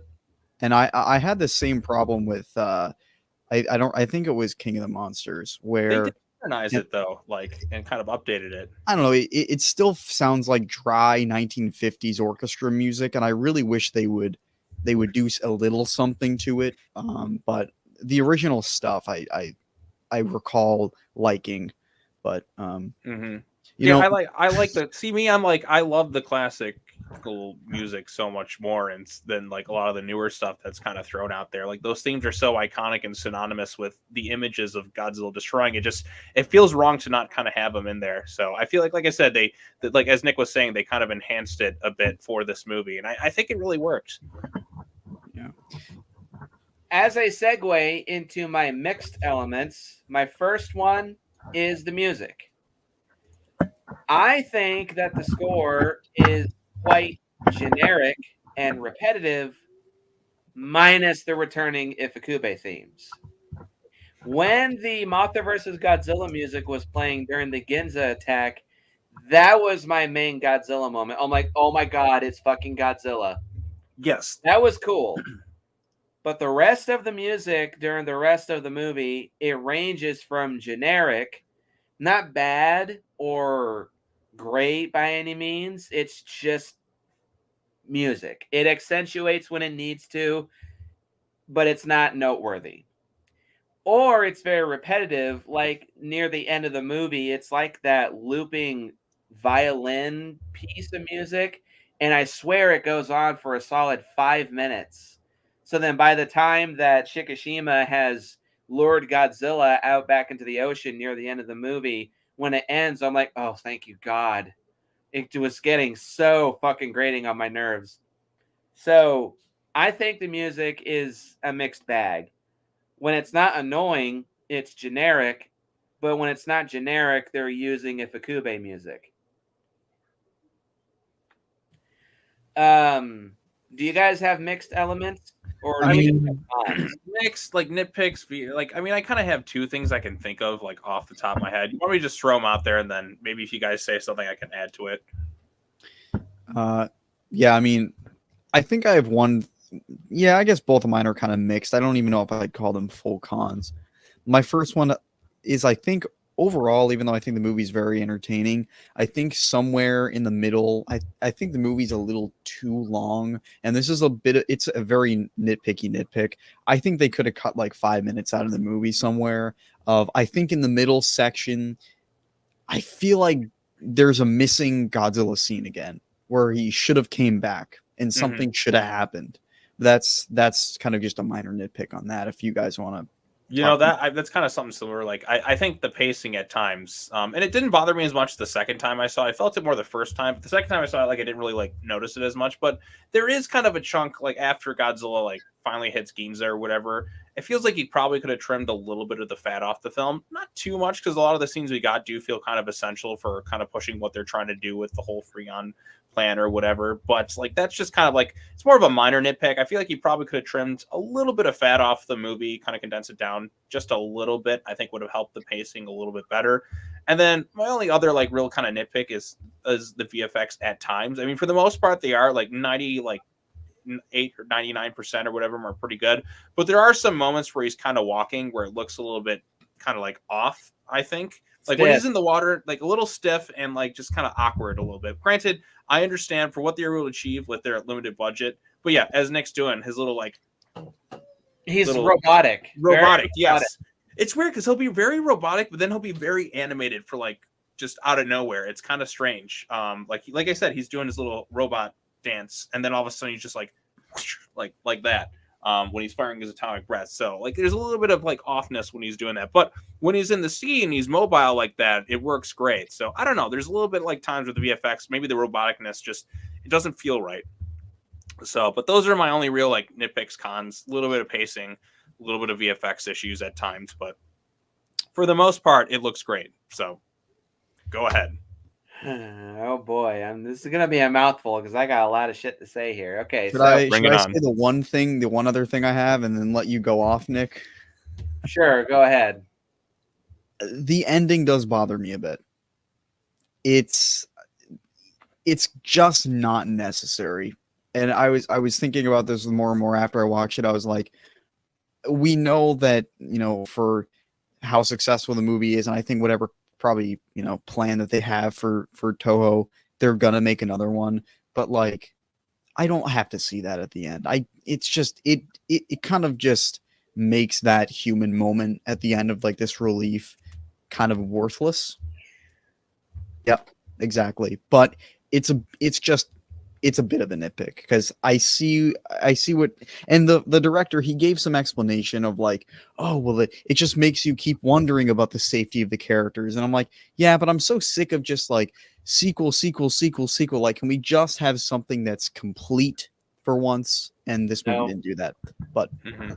that's Yeah, it. I could kind of agree with you a little bit in that regards because it's like it does feel like you kind of get cheated out of it with a little bit. I mean, the ending feels just like GMK's with Godzilla's heart beating, but there was never any real follow up to that. And this one, I think they're going to get a follow up to it because the director said he wants to do another one. And assuming Toho will let him, I mean, the movie's been a huge success. Like, I mean, very widely praised, and it'll probably win Best Foreign Film at the Oscars. I wouldn't be surprised if it didn't get like some sort of nomination for that, given its widespread acclaim, if you will. But at the same time, it's like, I mean, the ending felt like I felt like I could kind of predict most things that were going to happen. And I mean, I've seen a lot of Godzilla movies over the years, but I'm like, oh, he's going to regenerate or something like that. You just wait.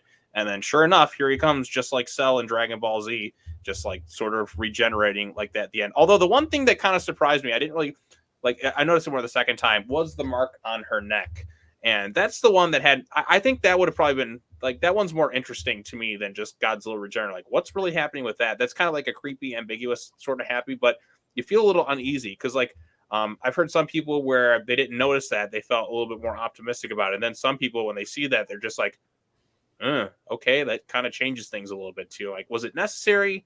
Maybe, maybe not. I don't know. Like, that's kind of that weird feeling with that. But if they were to go in that horror direction, like I talked about, where like people are in, like a Godzilla infection, like zombies, like people turning into Godzillas, if you will, like that sounds so fucked up that I just want to see it.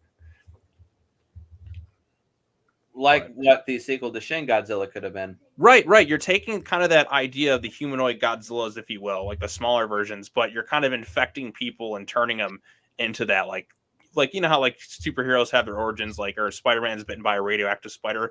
People like infected by a radioactive, a giant lizard, if you will. Like what does that look like? Like that sounds interesting to me. So Okay.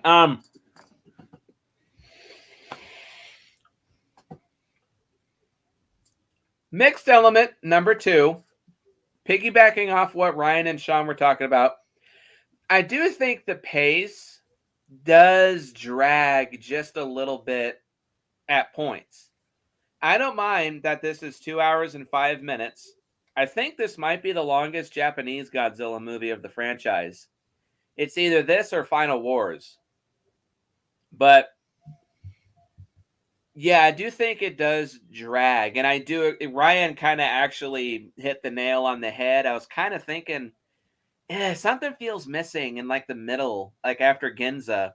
But I do think, yeah, there might be a missing Gods. I don't think, because no one's ever alluded to this, but it does feel like there is some missing kaiju footage.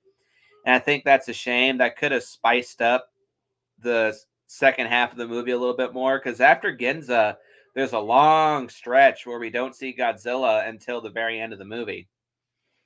But overall, now I knew that the movie was going to be very heavy and it was going to be very dour and depressing. So I expected a slower paced movie. So I didn't mind that it's a slower paced movie, but I think it does get a bit too slow at moments.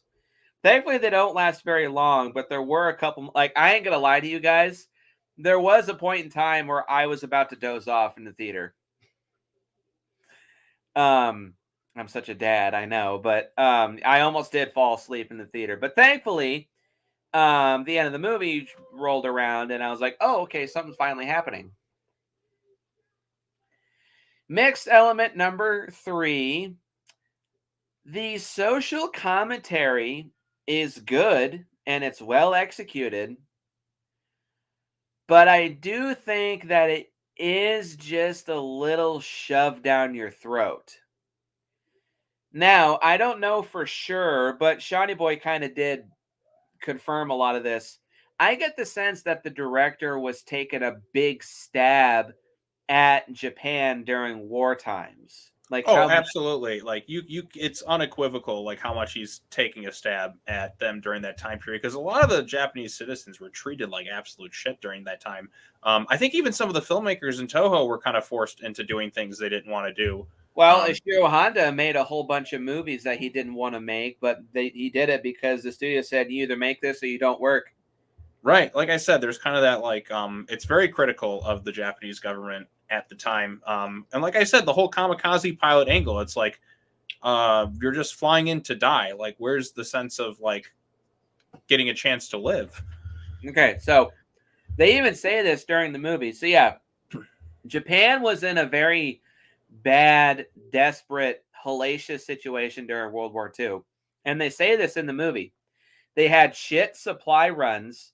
So the soldiers on the front enemy lines were dying of starvation, dying of disease like listeria, dysentery, and shit like that.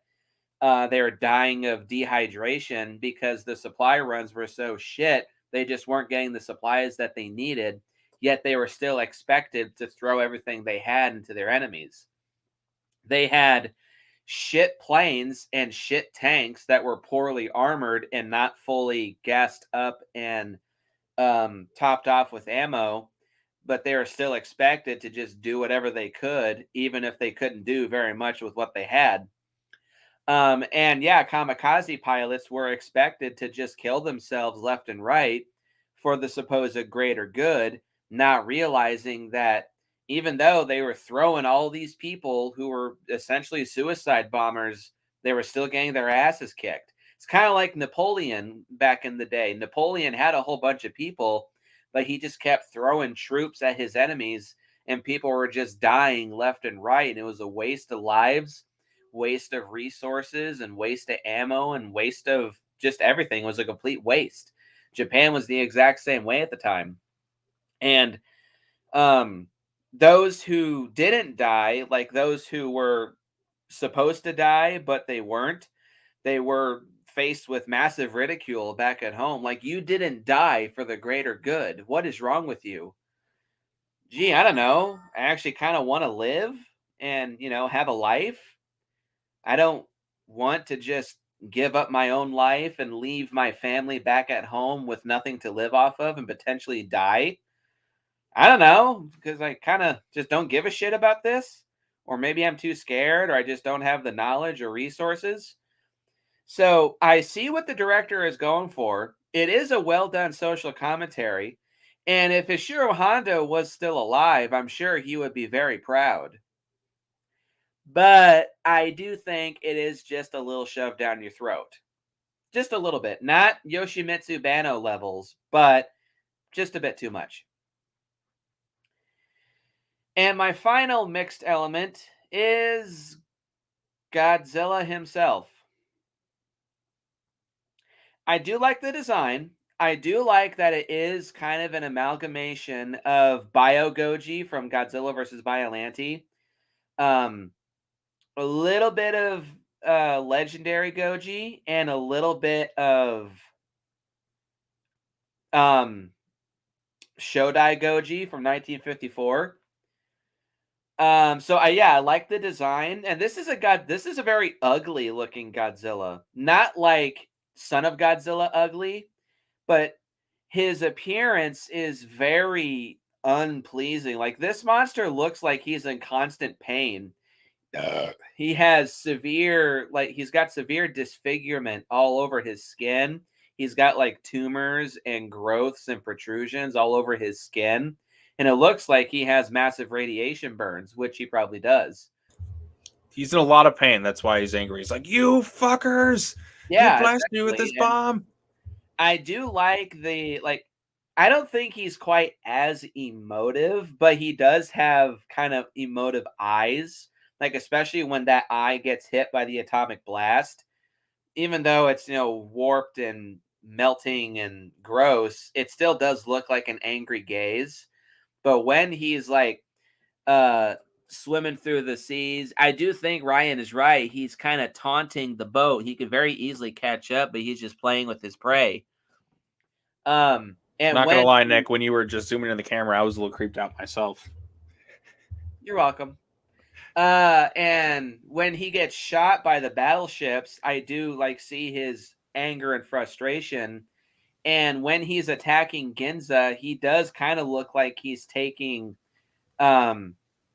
this sinister, sadistic pleasure out of causing as much death and destruction and carnage as possible. But why it's a mixed element,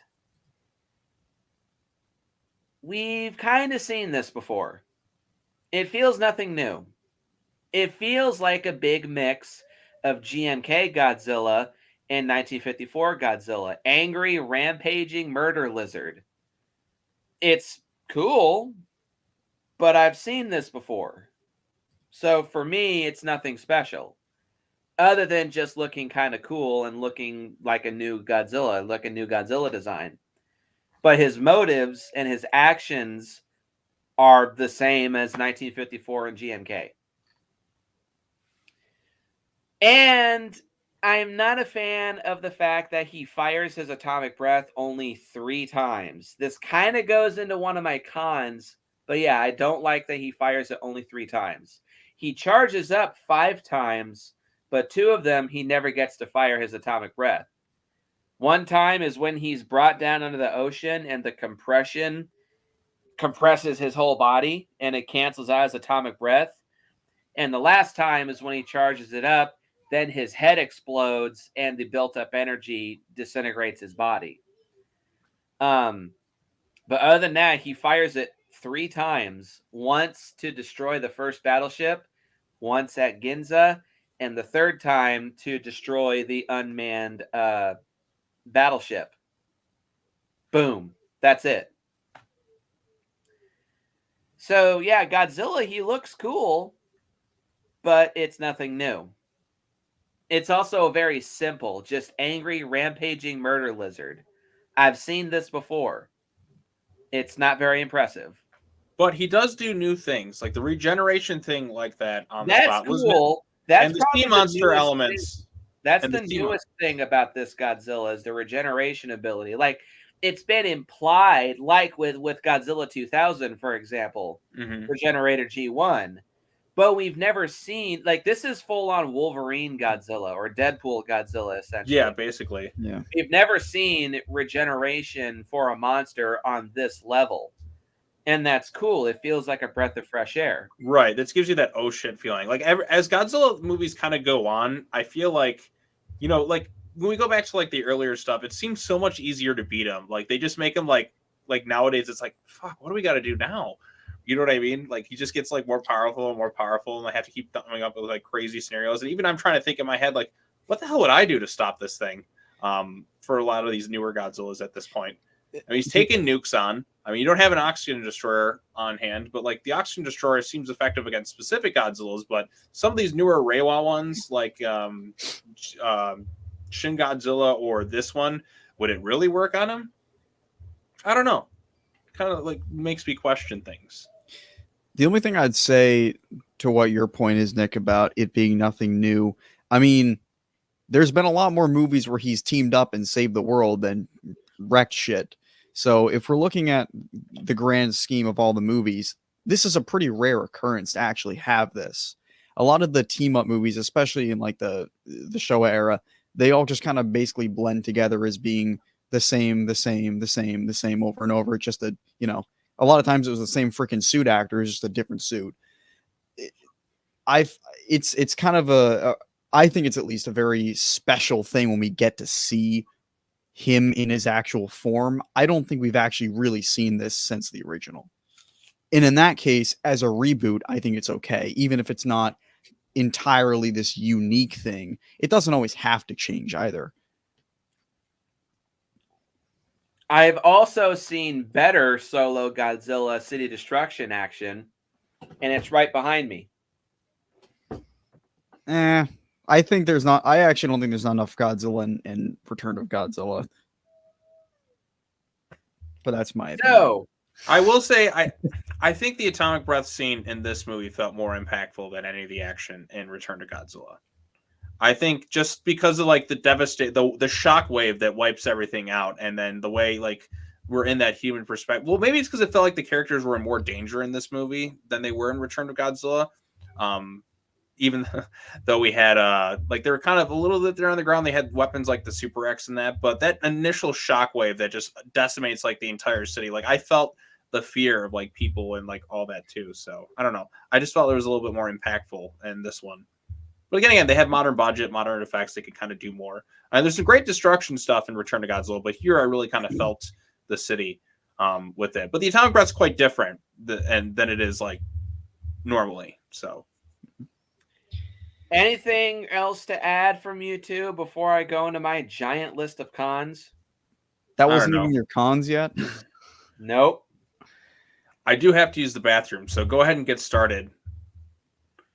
Alrighty, I have 1, 2, 3, 4, 5, 6, 7, 8, 9, 10 cons. I don't know how much longer I can stick around, so. What the fuck? Some of them are fairly simple, so I'm not going to... And I'll be right back. Kind of blend together. So, con number 1, this is kind of minor because we already discussed this. This movie is very dour and downbeat. It's kind of a hard movie to watch at times. I expected that. That being said, this is yet again, in my opinion, one of the most least rewatchable Godzilla movies of the whole franchise. Like Shin Godzilla, elements of 2014, and The Return of Godzilla, and the original 1954 movie as well, you kind of have to be in a certain mood to really watch this movie. And this kind of tone is just not for me. I can only watch like a downbeat, dour, depressing movie once every... Like, I just watched the movie Brothers with Jake Gyllenhaal and Tobey Maguire. That's a very dour and depressing movie. I could watch that maybe once every 5 or 10 years. This movie is actually kind of similar to that. It deals with a lot of heavy subject matter. It deals with a lot of trauma, PTSD, and survivor's guilt and such. It's not a very fun movie to watch, in my opinion. And again, I know that's what the intent was. Doesn't mean I have to like it, though. Con number 2, I also kind of talked about this. Actually, I'll just say it and then move on. I do think the monster element is very simple. But I already kind of talked about that with Godzilla himself being very simple. It's just another angry, rampaging murder lizard. I mean, watch Beast from 20,000 Fathoms or them or any 1950s giant or the giant behemoth. It's very similar to that. So, yeah, there's that. Con number 3 is the lack of Godzilla. Again, this is a 2-hour and 5-minute long movie. And I'd say Godzilla has at very most, maybe 15 minutes worth of screen time. Maybe if I was to push it, I'll just say 20 minutes. But for a 2-hour and 5-minute long movie, and it's different from Godzilla 2014. He doesn't have a lot of screen time in that movie, but in 2014, his presence is felt throughout a majority of the film. And when he's on screen, he does make up for his lack of screen time. Barely, but he still does. And that's a problem for me. I'm here to watch a Godzilla movie, and Godzilla's barely in a quarter of the entire movie's runtime. It's just kind of lame and frustrating. Con number 4, the monster action is entertaining for what it is, but I feel the monster scenes are kind of rushed. namely the attack on Ginza and especially the attack on Tokyo. All that Godzilla does in his attack on Tokyo, he comes out of the ocean and walks in a robotic straight line into the Japanese countryside, and then Shikishima flies in, gets his attention, and draws him back out into the ocean. That could have made up, like, we could have seen this Godzilla make an actual brick shithouse beatdown on the middle of Tokyo, the big city of Japan, even for the 1940s. This Godzilla terrassing his way through there would have been a fun scene. But no, we don't see that. He walks in a straight line, he swipes at the plane once or twice, and then goes right back into the ocean. It's kind of lame. 1, 2, 3. This is very simple. I don't like that there's no other monster. Con number 5. I want to at least not now. Even Return of the Godzilla does this better, but maybe to have some kind of other monster be like a byproduct of Godzilla's existence, that would have been fine. But to have no other monster, that even more so adds into this Godzilla being very simple. I've seen this before. And this will lead me into, see, I don't know if I should say that this is a con or maybe a mixed element. This movie, I feel, is too similar to the original Gojira. I said this earlier. This is a remake. Me and Meadow watched the original Gojira right after we got home from theaters from watching this movie. If you were to watch Gojira and Minus One back to back, the two are so similar. The tone, the atmosphere, the look, Godzilla himself, the destruction scenes, they're so similar. And on one hand, I can see that the director is trying to, homage the original Gojira. But I've seen this before, and I think I like the original Gojira more than this movie in some ways. Because I do think that the original Gojira works better as a monster movie. Like what me and Shawnee Boy stated in our Gojira review years ago, the weakest part of the original Gojira is the human element. That's what this movie makes up for, at the expense of the Godzilla stuff, which I don't like. My next con, I have 3 cons left. So I think, so this is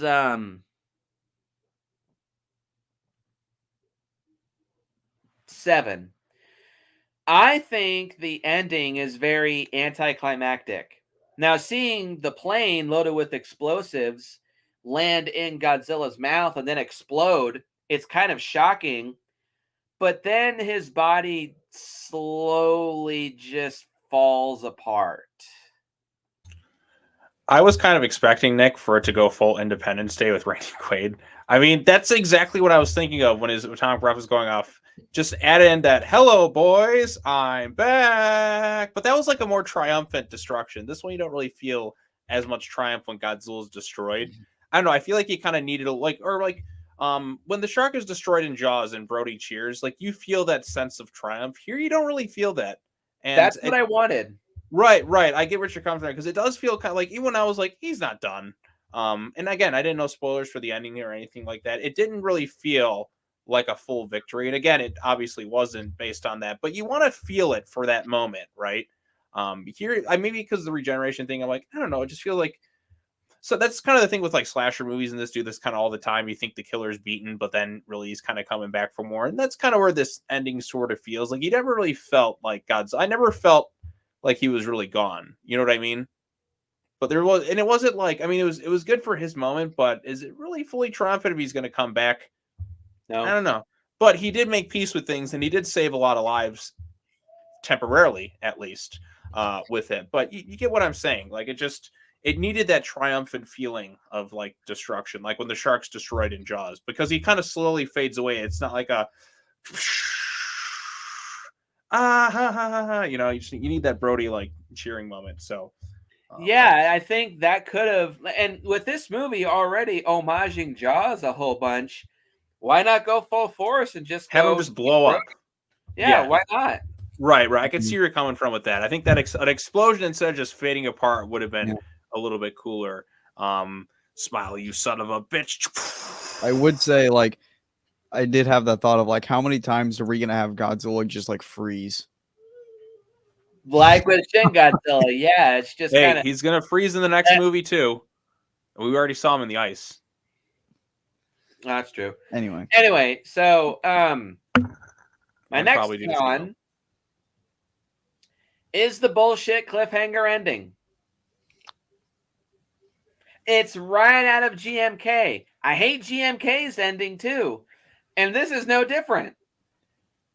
Now, okay, this ending has the potential to either make me like the film more or less if it gets a sequel. Now, what Ryan was saying earlier, I see what he's saying, and I was thinking the exact same thing.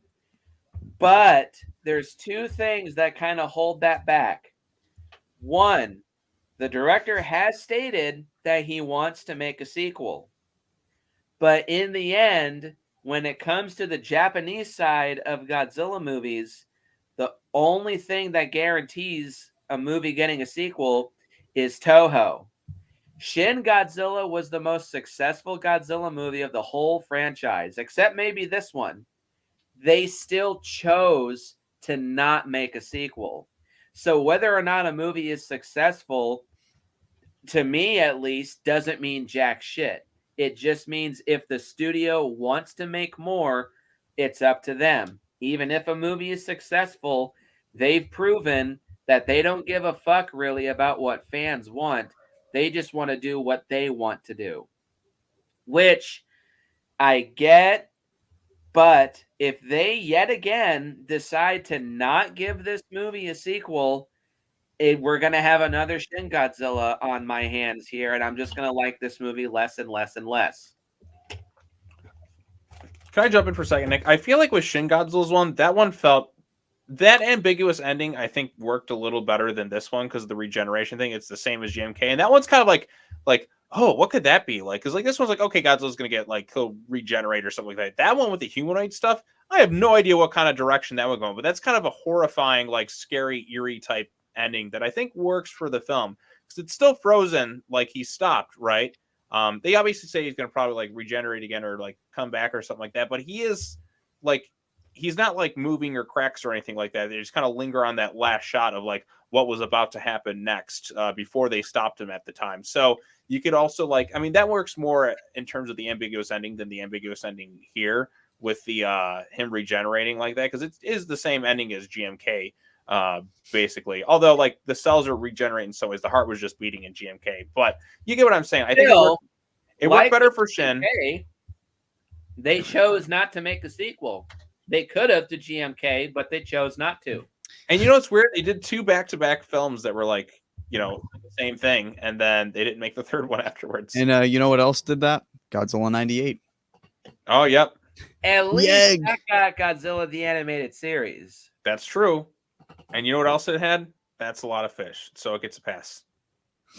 Yep. And Godzilla 1984 had kind of an ending like that too, with him being sealed in the volcano. Yeah, but that got the rest of the Heisei series. So why not return to something like the Heisei series? Why continue to just... And you could even make the argument, I was talking to Trevor Boy actually about this. You can make the argument that the first 2 anime movies are low-key solo Godzilla movies. This will lead me into my kind of my last con. This is a weird con. The entire film is, I already said this earlier, it's more of the same shit that I'm not a big fan of. It's yet another reboot, yet another continuity, another human-centric Godzilla movie, another solo Godzilla film, another bullshit cliffhanger ending. It's just more of the same, and I'm getting really fucking sick of it. So that ending, it has the potential to go up or down for me. If they make a sequel, I won't be as hard on this movie. If they don't, we'll have yet another Shin Godzilla on our hands here. And this is actually my last con. I think the overall film feels kind of restrained. Yes. Thanks. But I think we're about done. Okay, I'm trying to do the disability thing right now. That's what I'm doing. Cool. I'm like halfway through. Oh, cool. As soon as you're done. Okay, so now it is admirable that they did manage to accomplish this on a less than $15 million budget. But therein kind of shows even more of the same shit that I'm not a big fan of. It's more experimental stuff. It's more blue ballsing the audience on giving us what we actually want, at least that I want. I want more Godzilla. I want new monsters. I want monster versus monster action. This is more experimental solo Godzilla stuff. And it's just not sitting well with me. And with this movie having a seemingly lower budget than $15 million, well, what they do with it is admirable. It still does feel restrained. Like the second time that Godzilla comes ashore, he just walks in a straight line and then goes right back into the ocean. We could have seen a little bit more monster action so that we didn't feel so ripped off, at least me. And yeah, it does feel like there's a missing scene of Godzilla action, and that hurts the pacing of the film. And the Ginza attack, it's cool, but it's kind of short and rushed. And I would have liked to see a little bit more of the Godzillasaurus at the very beginning tear ass its way through like a bunker or compound, but it's just that one repair shack on a small island, and then that's it. It just overall feels very restrained, and it's kind of frustrating. I want more, and this movie's just not giving it to me. Toho is choosing to not give us more on the Japanese side, seemingly to me. I could be wrong. They could make a sequel, but my faith in them giving us a sequel to this movie is not very high. And I'm aware that this kind of does make me sound very fanboyish. I'm not sorry, though.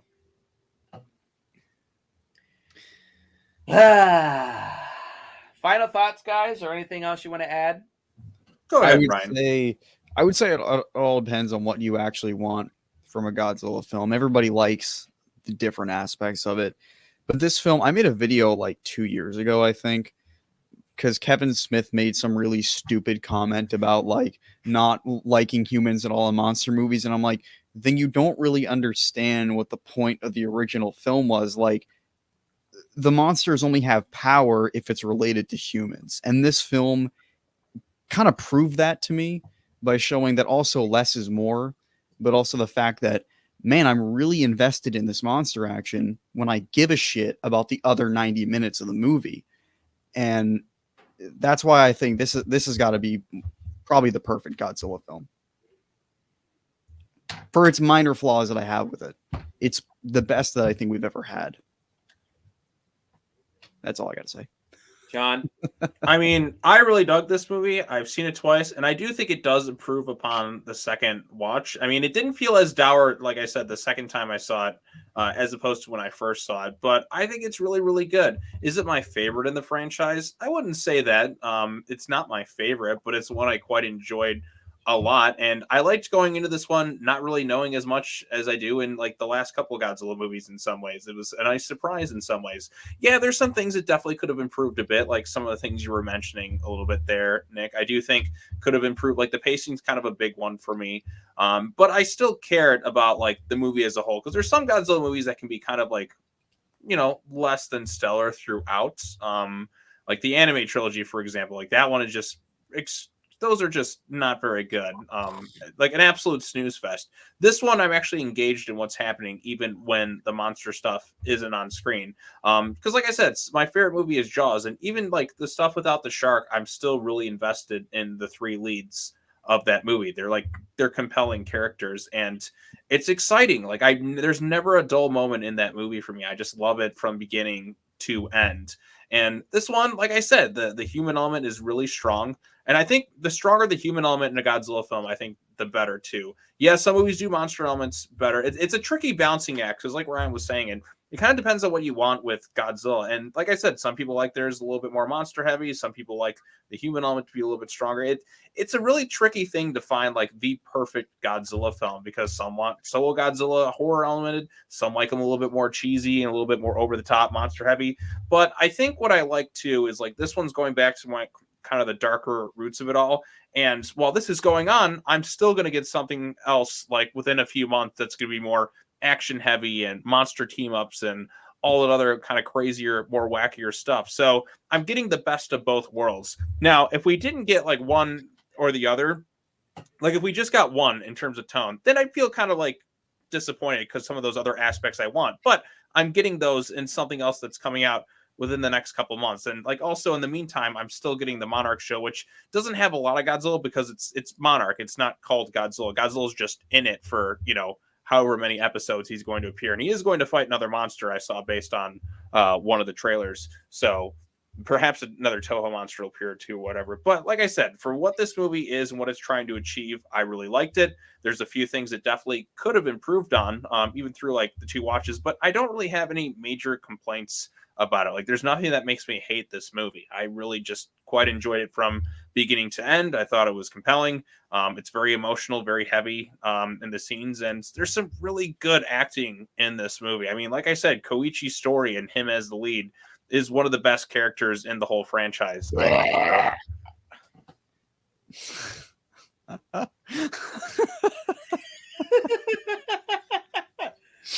Continue.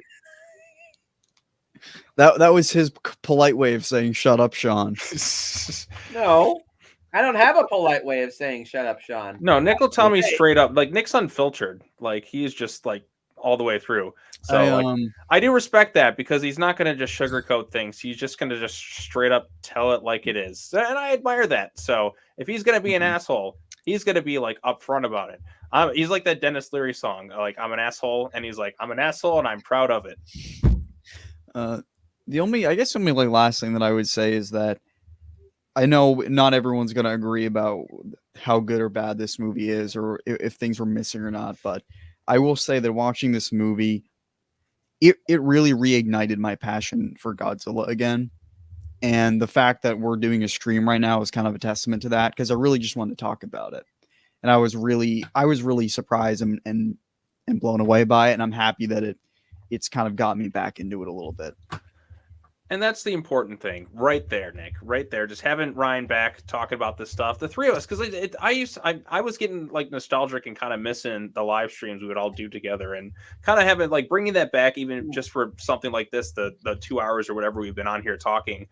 It feels good. Like I said, we're talking Godzilla, having fun in the process, even if we disagree on things, which we do quite a bit on a lot of movies sometimes. I mean, sometimes we're all on the same page, sometimes we're not, but I mean, that's part of the fun. And like I said, I am glad that a Godzilla movie out there is doing as well as it is. I mean, this is the highest grossing live action Japanese film in the history in the US right now, like past whatever it was beforehand. And it's getting a lot of really good reception, and it's going to introduce new fans to the series. Some people who may not have been into some of the stuff the MonsterVerse was doing are into this one. So it's creating new fans in the process. So, and I think that's like what's one of the best things about it. So like I said, younger kids in that, they're not going to really be into a movie like this. I think they'll be into the Godzilla stuff. They'll be kind of bored by the other stuff, but those kids will be really excited when the new Empire comes out and Godzilla and Kong are going to face off against the Scar King, and Kong's going to get his arm snapped in two, and that's going to be fun to watch. It's going to be very brutal in some ways. So, but yeah, like I said, you get everything. So you want your human drama over a TV show, you got Monarch right now, which has been very good. And the last episode was the best of the series. So, and then you got this one, which I'm really happy with. I'm like, I would love to see a sequel. I would hate it if we never got a follow up to this thing, because that does disappoint me in a lot of Godzilla films, like you said, with GMK and some other like the Millennium series has the biggest problem with this. I feel of like leaving things open and never following up. I still want to see a sequel to Shin Godzilla. I don't know if we'll ever get it. I mean, we're coming up on almost 10 years, which is weird to think about since that movie started. But I am hopeful we'll get some sort of follow up to at least this one, because I feel like this one is like more prime. I don't know, like which one do you think is more prime for us? Would you rather see a sequel to this one or Shin? I've already given up on Shin. Plus, Singular Point, from what I've seen, does steal a lot of shit from Shin Godzilla. Since this is new and current and blown up like crazy, this is for me the opportunity that I would want to tell Toho, pull your heads out of your ass and just fucking give us more. Give us more of this. You Right. have a good and my idea for a new series, make sequels that take place in different decades. Like the second movie could be in the 60s, the third one could be in the 70s, fourth one could be in the 80s, and the fifth one could be in the 90s. That'd be cool.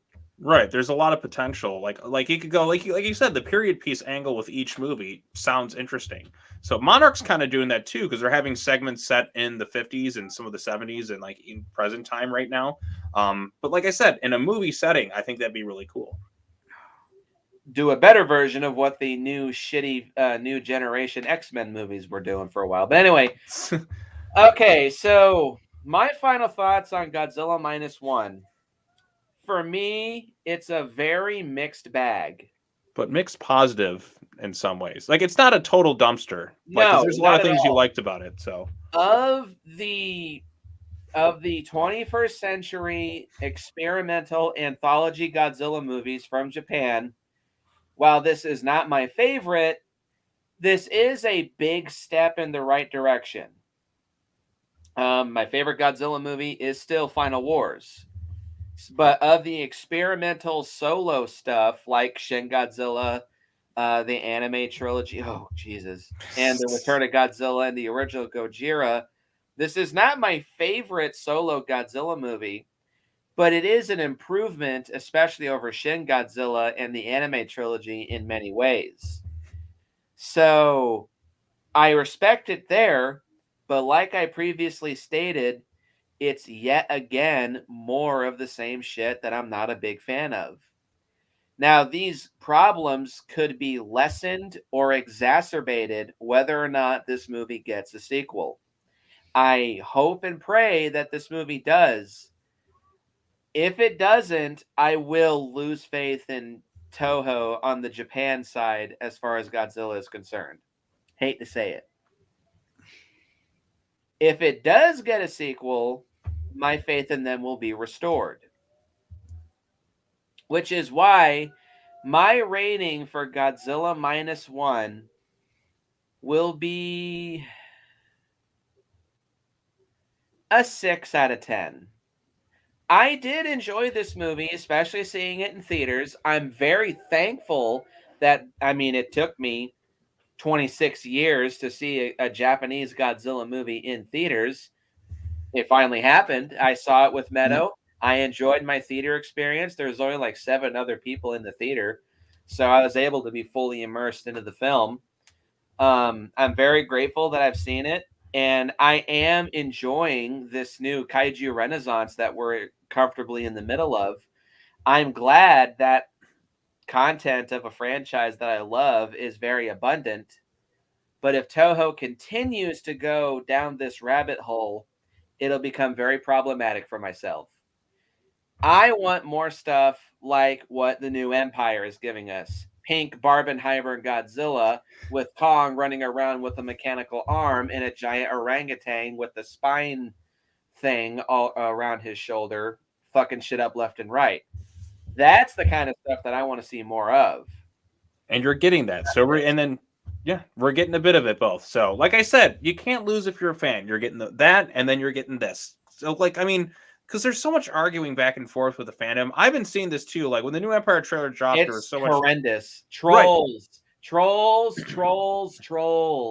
But like I'm like, why is there like you're getting this right here? I mean, it's like it's like you get like a dark and serious Batman, then you have the Adam West Batman. Like, I know it's not going to be for everyone, but I mean, you're getting a bit of both. You know what I mean? Like, you have this here. Like, there's so much variety within Godzilla right now. There's no reason to get like so angry that this one property is out. You could just ignore it and go to this one. Apparently, there's another ugly Sonic movement going around right now with Pink Godzilla trying to get started. Which Yeah, I hope goes nowhere. I've seen it. It's not going anywhere because a lot of people actually like the pink Godzilla design. So Me.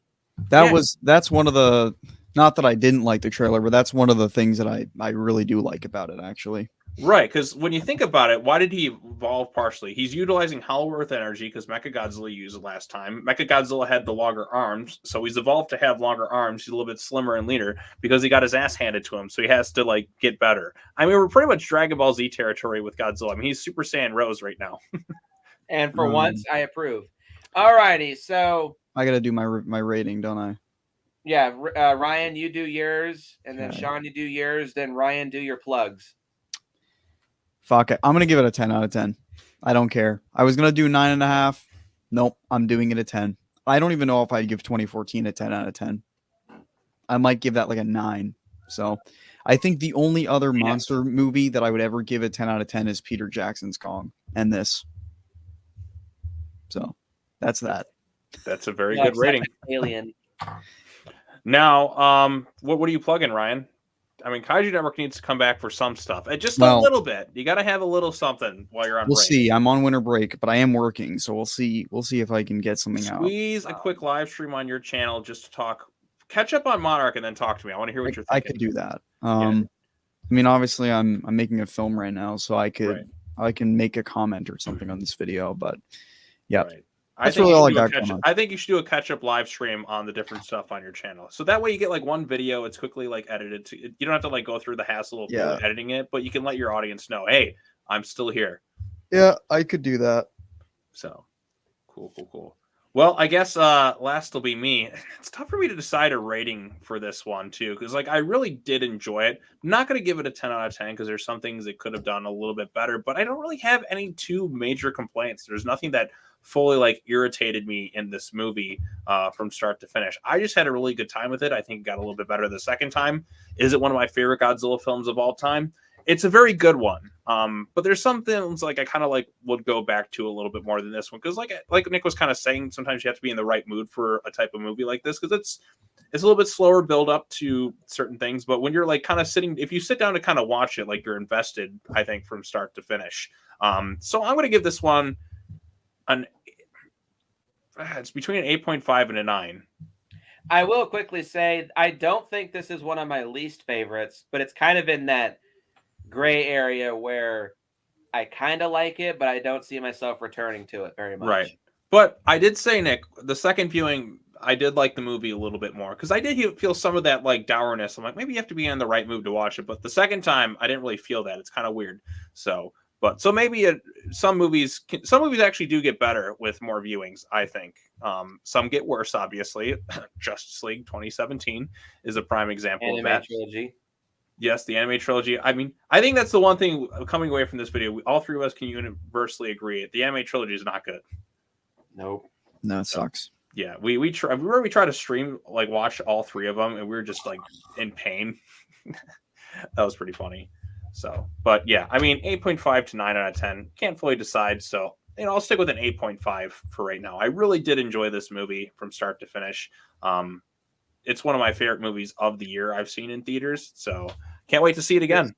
The 10th film that I've seen this year from 2023. I've seen only 10 movies. Yeah, it's been like, there's been some good stuff, but it's been like, this is the only movie I've seen. Like, I've only seen 2 movies twice in theaters. This and the Mario movie. And the only reason I saw the Mario movie twice because I went to take my niece and nephew to see it when they were in town. So, but this one I went on my own will. Anything to plug, Sean? Yeah, so I did some videos. I mean, I got a live stream I'm going to be on tomorrow, Cheesy Movies for Charity on Nerd Cage Live. So we'll be watching like cheesy movies, try to raise money for St. Jude's Children's Hospital. So that'll be one thing. Next video for me, I got to rewatch last night's episode of Monarch, take some notes, and then record and edit a video review on the episode. And then that'll probably be up maybe tomorrow, maybe Sunday. And then I was debating whether or not to do some sort of Christmas related special for the channel, but I kind of wrote down some notes. But we'll see if I can actually like go through and follow up and make the video, because I can like have the, it's weird because like I'd be watching something, get passionate, then when I have to go to write and my mind fries and blanks out. I don't know if anyone ever has that problem, but it's always kind of the worst. So, but the next video you'll see on my channel, definitely the Monarch one. And then maybe I'll do a live stream or something sometime soon again. But this was very fun. Thanks for having me on. Alrighty, to plug myself, this definitively will be the last video of this year. Look forward to when I return to this channel with the return of a new year, when I review the return of Godzilla. Next year is going to be the year of Super Kaiju Binge, as I think I've stated a few times. I'm going to finish up the Godzilla franchise and Gamera and Pacific Rim and all that good stuff. Yeah, celebrating Godzilla's 70th anniversary. It's going to be a year-long celebration, hopefully. Hail to the king, baby. Exactly. I do agree with Ryan that this movie collectively, along with everything else that's been released, has re-energized my interest in Godzilla. So I'm very appreciative of that.